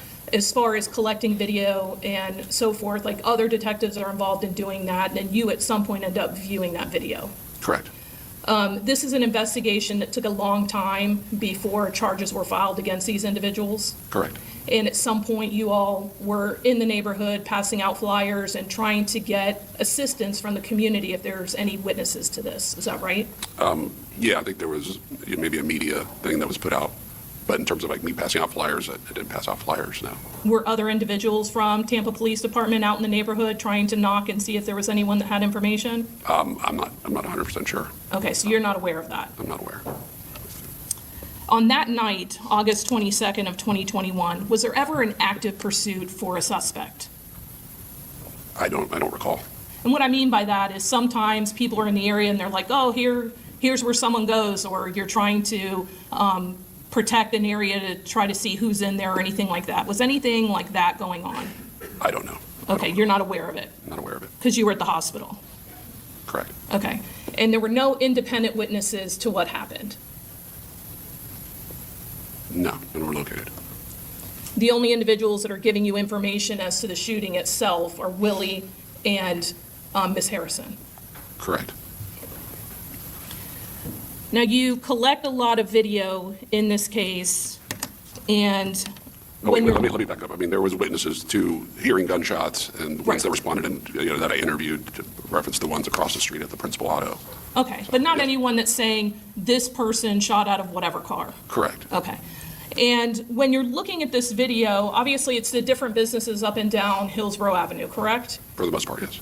And you're trying to potentially identify vehicles and identify potential suspects. Correct. And as far as identifying any potential suspects, that's pretty limited to the Chevron video itself.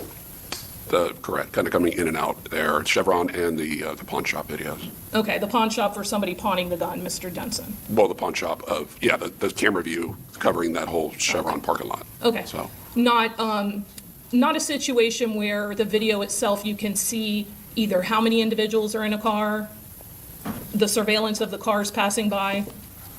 yeah, you could definitely see how many people are in a car from the Chevron video and then from the East Tampa video. Is that what you're talking about? Okay, so your testimony is in the East Tampa video, you can tell when the car's driving by how many individuals are in the car? No, I'm saying when they're in the parking lot of the Chevron, you can see them coming and going, which we've seen the video Okay. numerous times. That one, you can see the individuals gathering, but no, there's no video that you can actually see the people inside the vehicles driving. Is that what you're asking me? Yes, the video that we have, that we've seen of the cars themselves driving up and down Hillsborough, you're not able to see from those vantage points how many individuals are in the car. From those vantage points, you cannot tell exactly how many people are in those vehicles, correct? And obviously, you can't tell who is in the car from that. You're relying on the Chevron video for that. Riding on the pawn video showing them entering. I'm sorry, that's what I mean. The pawn video is showing the Chevron parking lot, and then the interior of the Chevron video, again, to assist you. Correct, showing them entering the vehicles, and yes, and then you can kind of follow the vehicles as they leave through the different videos along the way. When you see the vehicles driving up and down, or driving down Hillsborough, can you tell whether the windows are up or down from the video surveillance? Some of them I think you can. Okay.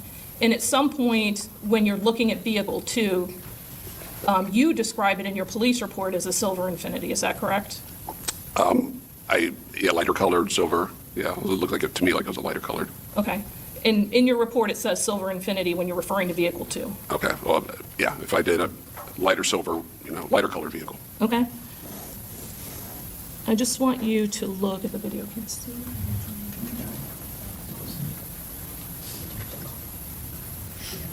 Please. Show you a portion of States 48. Can you pause it?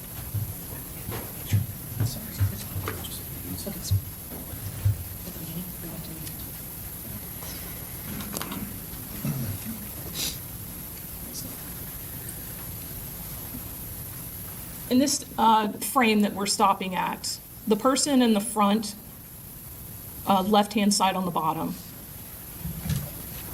Right here? yes. You identified that person as Mr. Hammond, is that correct? Yes. Okay, and he appears to be playing dice with another individual? With, yes, Andrew Thompson. Okay.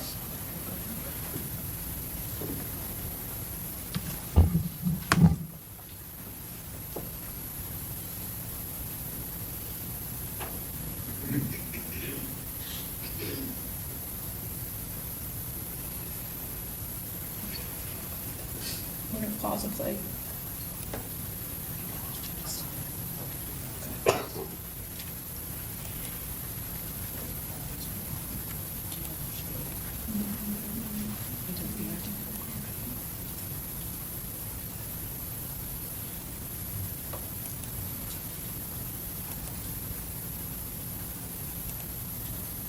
This portion here that we see, you all are taking note of it because there are 3 individuals that appear to go looking towards the roadway, is that right?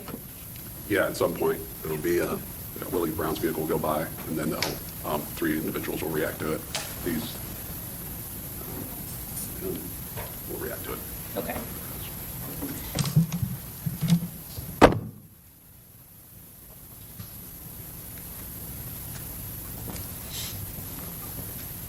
And while that's going on, that those individuals appear to go towards that field, Mr. Hammond remains over there where he was playing dice? Yes, he's right here. Okay, to the left. Yes, ma'am. So- Now, this first individual, the first one that goes to the field that we see kind of a little bit to the right of the center of the frame, if you can point to him, the one with the white T-shirt and it appears to be light colored jeans and black shoes.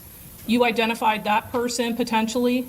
Potentially, believe that's Kamani Bedward. Okay. He's Jaylin's brother. All right, so you believe that that's Kamani Bedward? Correct. And there's an individual that we see in the parking lot as well that's wearing a red shirt. And that's a person that you identified as Devin Sampson? Believe to be yes. Okay.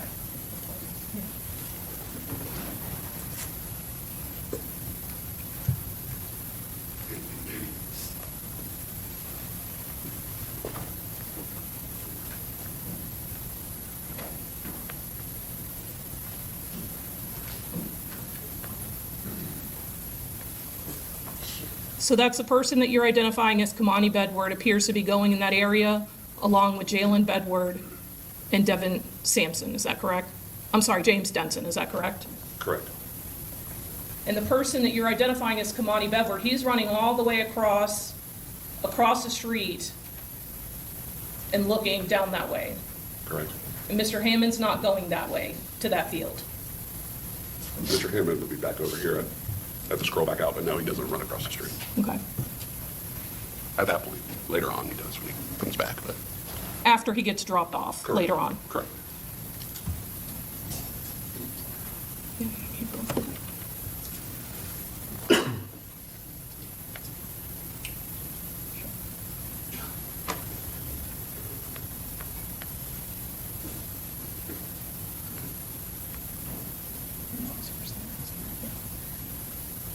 Where is vehicle 2 at this time? It's not here. Okay. And you're saying it's not until vehicle 2 arrives that everybody ends up pulling out? Correct, shortly, yeah. When vehicle 2 arrives, you'll see it better on the other camera view. Okay. But there is a vantage point where you're able to see vehicle 2 and some of the individuals that go inside of that vehicle? Correct.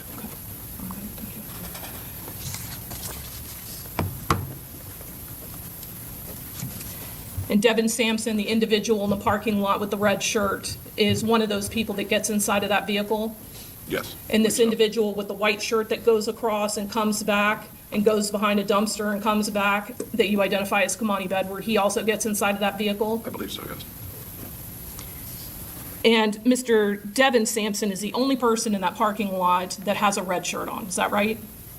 I think with the kind of insignia design that's on there, I believe I'd have to go back and look, but at that time, he's the only one with that clothing on. And in your report, you indicate that who you're attributing as the first car leaves the Chevron at 21:03, 52 hours. Does that sound right?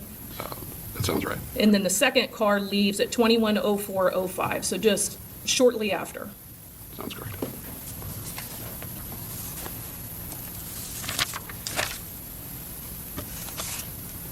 Your testimony is that there were some muzzle flashes that you noted coming out of that second vehicle? Appears to be a muzzle flash from, yeah, one of them, from the Bay City plywood or cabinets video. And there's 4 occupants inside of that vehicle? Believe so, yes. Okay. And there is video at times where it might appear that that car's driving and all of the windows are down? Possibly. I can't recall.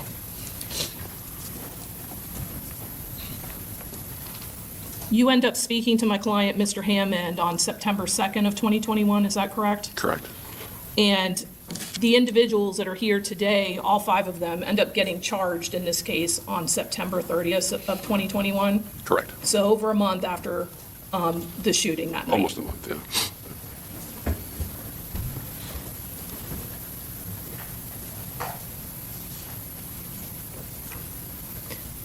Do you ever end up locating that second car? No. So obviously no search was done of that vehicle. Correct. And the state was asking you about the vehicle that you attribute to Zvante Sampson. You end up finding that vehicle? Yes. And are you involved in the search of that vehicle, or is someone else involved in that? I was involved in the search of the vehicle. Okay. And the state was asking you if there was anything of evidentiary value, and you said no. Correct. Okay. At some point after that car was impounded by law enforcement, did you observe damage to the vehicle? Judge, I'm going to object when we approach. Yes. Yes.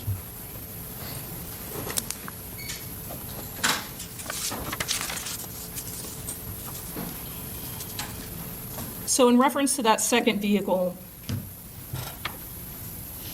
the four individuals would have been Maxwell Bedward, Devin Sampson, Kamani Bedward, and possibly Cedric Brown in that vehicle. Possibly. Can identify the driver as well as the other ones. And you couldn't identify the driver because the driver doesn't get out when that car pulls up? Correct. But quickly after that car pulls up, it drives out of there and goes on this path. Correct. You were asked about swabs from the casings that were done. Were those swabs ever sent out to FDLE for potential testing? I don't believe they were. And who would have been responsible for that? Me ultimately. I'd have one moment. Yes, ma'am.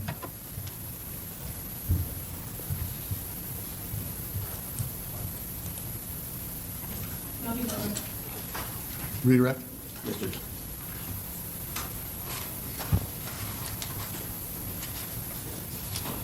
Detective, there's been a lot of questions of you regarding the second vehicle, correct? Correct. And Detective, you did not believe that you were able to obtain a sufficient identification of any of the individuals to charge them. So would that be accurate? Yes. If you had felt you had sufficient, what is the standard you need in order to charge someone with a criminal act? So probable cause beyond a reasonable doubt. Probable Yeah. cause. Yeah. If you believed you had probable cause to arrest any of those four individuals, would you have done so? Yes. Okay. Did any of those four individuals identify themselves in those videos? No. Were you able to get an independent source who identified any of those four individuals in the second car to identify them in that video? No. Okay.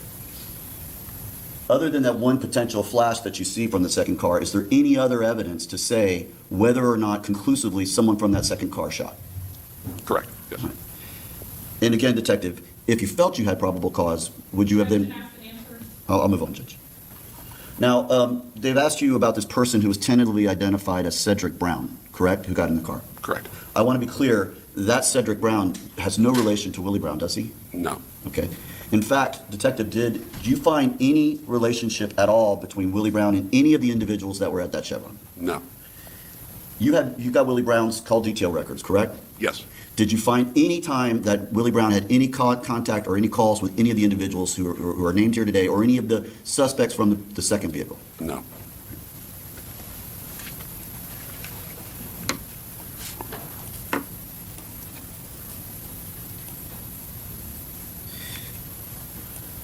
I want to be clear again regarding the timing of things. So, going back to the Power Electric video, you observed that video, correct? Yes. All right. In the Power Electric video, when the victim's vehicle passes, the car number one that we've identified as car number one passes just shortly after. Would that be accurate? Correct. After Willie Brown's vehicle passes. Yep. Okay. And then as the Power Electric video has sound. Correct. Right. That's sound. As those vehicles have passed and you can still kind of see their lights in the distance, is that when the gunshot starts or when does it start? You see the first vehicle, Zvante Sampson's vehicle, start braking, and after it brakes, there's about four. No. What's your legal objection? The pre-trial motion, did you hear reading the videos? I'll deny the request. I'll overrule the objection. When do you hear the gunshots?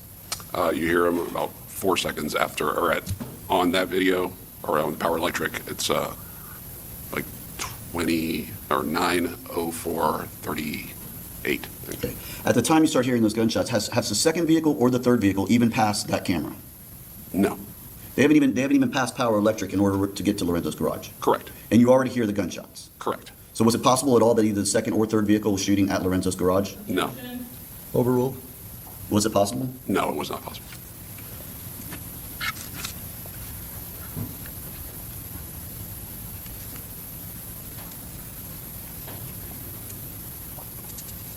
Detective, was there any evidence whatsoever that any shots were fired from the victim's vehicle?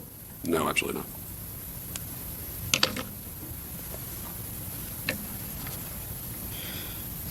Detective, going back to Quandarious Hammond, and I wasn't sure I asked this in direct, so I want to ask this again if I didn't.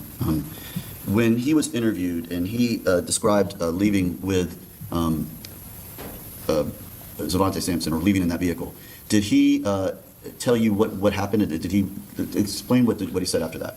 Yeah, he said he left, got in the passenger seat, left with Zvante, and then he proceeded to go a few blocks and get out of the vehicle, and then proceed to go back, and then his girlfriend came and picked him up.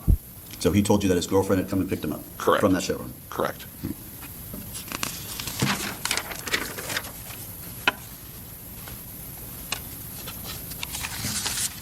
Detective, there's been some discussion about the Infinity that was driven by Mr. Sampson, Zvante Sampson. I'm going to show you what's marked as State's Exhibits 23A through H, and I'm going to have you take a look at these. Okay.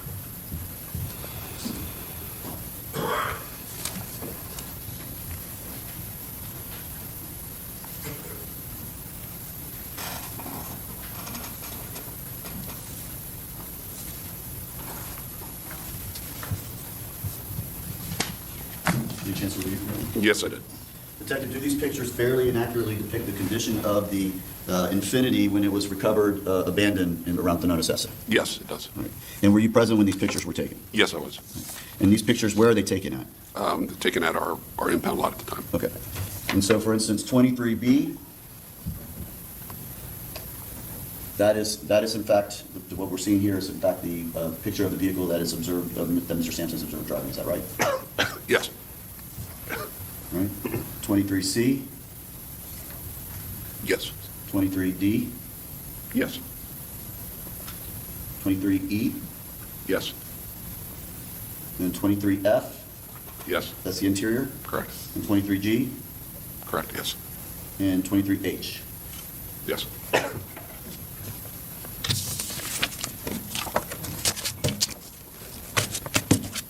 Judge, did I have these admitted? I can't remember if I'm sorry. Let me move to have State's Exhibit 23A through H admitted into evidence. No objection. All right, 23A through H will be admitted. Thank you. Judge, I don't have any further questions. All right, may this witness be released? Yes. I'm not going to allow him to recross at this point. I'm not going to allow him to recross. The judge, based on what Mr. Terry has Well, asked. based on the new thing, since he didn't do it on direct, I will allow that. Yes. Detective, when did you recover the Infinity, the pictures that were just admitted? I'll have to look at the report to refresh my memory, but I believe it was 10/4/2021, or maybe the day before. Please, if you, I mean, I'd just Yeah, like to let me know look when you real quick. recovered it. Oh, I'm sorry, that's when I did the search warrant. I think Okay. I recovered prior to that.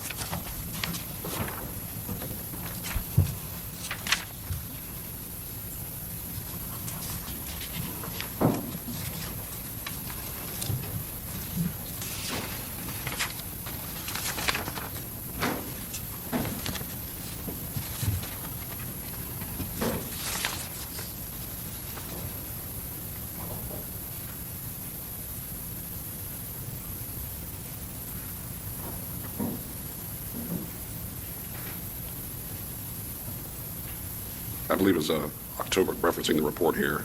I think it was October 1st, 2021. Okay, so from August 22nd, when this offense took place, to October 1st, you don't know where that car was, correct? Correct. You don't have eyes on it, you don't know what happens with it, you don't know what's done to it, correct? Correct. Okay, and what you do know is that as of October 1st, when it came into the custody of Tampa Police Department, no one would have had access to it other than personnel of the Tampa Police Department, right? Correct. No one could have been inside of it, no one could have done anything to it. It would have been segregated from anybody but employees of your office. Correct.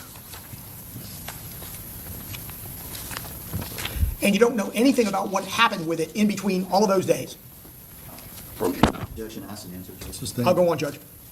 Mr. Terry also asked you whether or not you knew if any shots were fired from the victim's vehicle, right? Correct. So you would know that if Willie Brown told you, right? Correct. You would know that if Mary Harrison told you, right? Correct. You would know that if you see what you think are muzzle flashes coming from that vehicle, correct? Correct. And audio, from Power Electric. Well, you hear audio of gunshots. Right. Okay, so you're not going to be able to eliminate if any one of those gunshots came from another vehicle. You don't hear a gunshot. Like I said, you hear that 10 series of volleys of gunshots at, like I said, 9:04:38. But you don't hear, prior to that, we have, Power Electric video and audio, and you don't hear any gunshots prior to that, which you can can't- kind of track the movement of Willie Brown's vehicle. in that first set of gunshots, you can't tell us what vehicle all of those gunshots came from, correct? Simply by hearing them. Correct. Nothing from. Mr. Terry, Nothing, Judge. may this witness be excused? Your Honor, I ask that Detective Slaya be not released from the subpoena. All right, you're still under subpoena, you're free to go. Okay. All right, ladies and gentlemen, it's a good time to take our lunch break. I ask that you be back at around 1:20. All rise for the jury.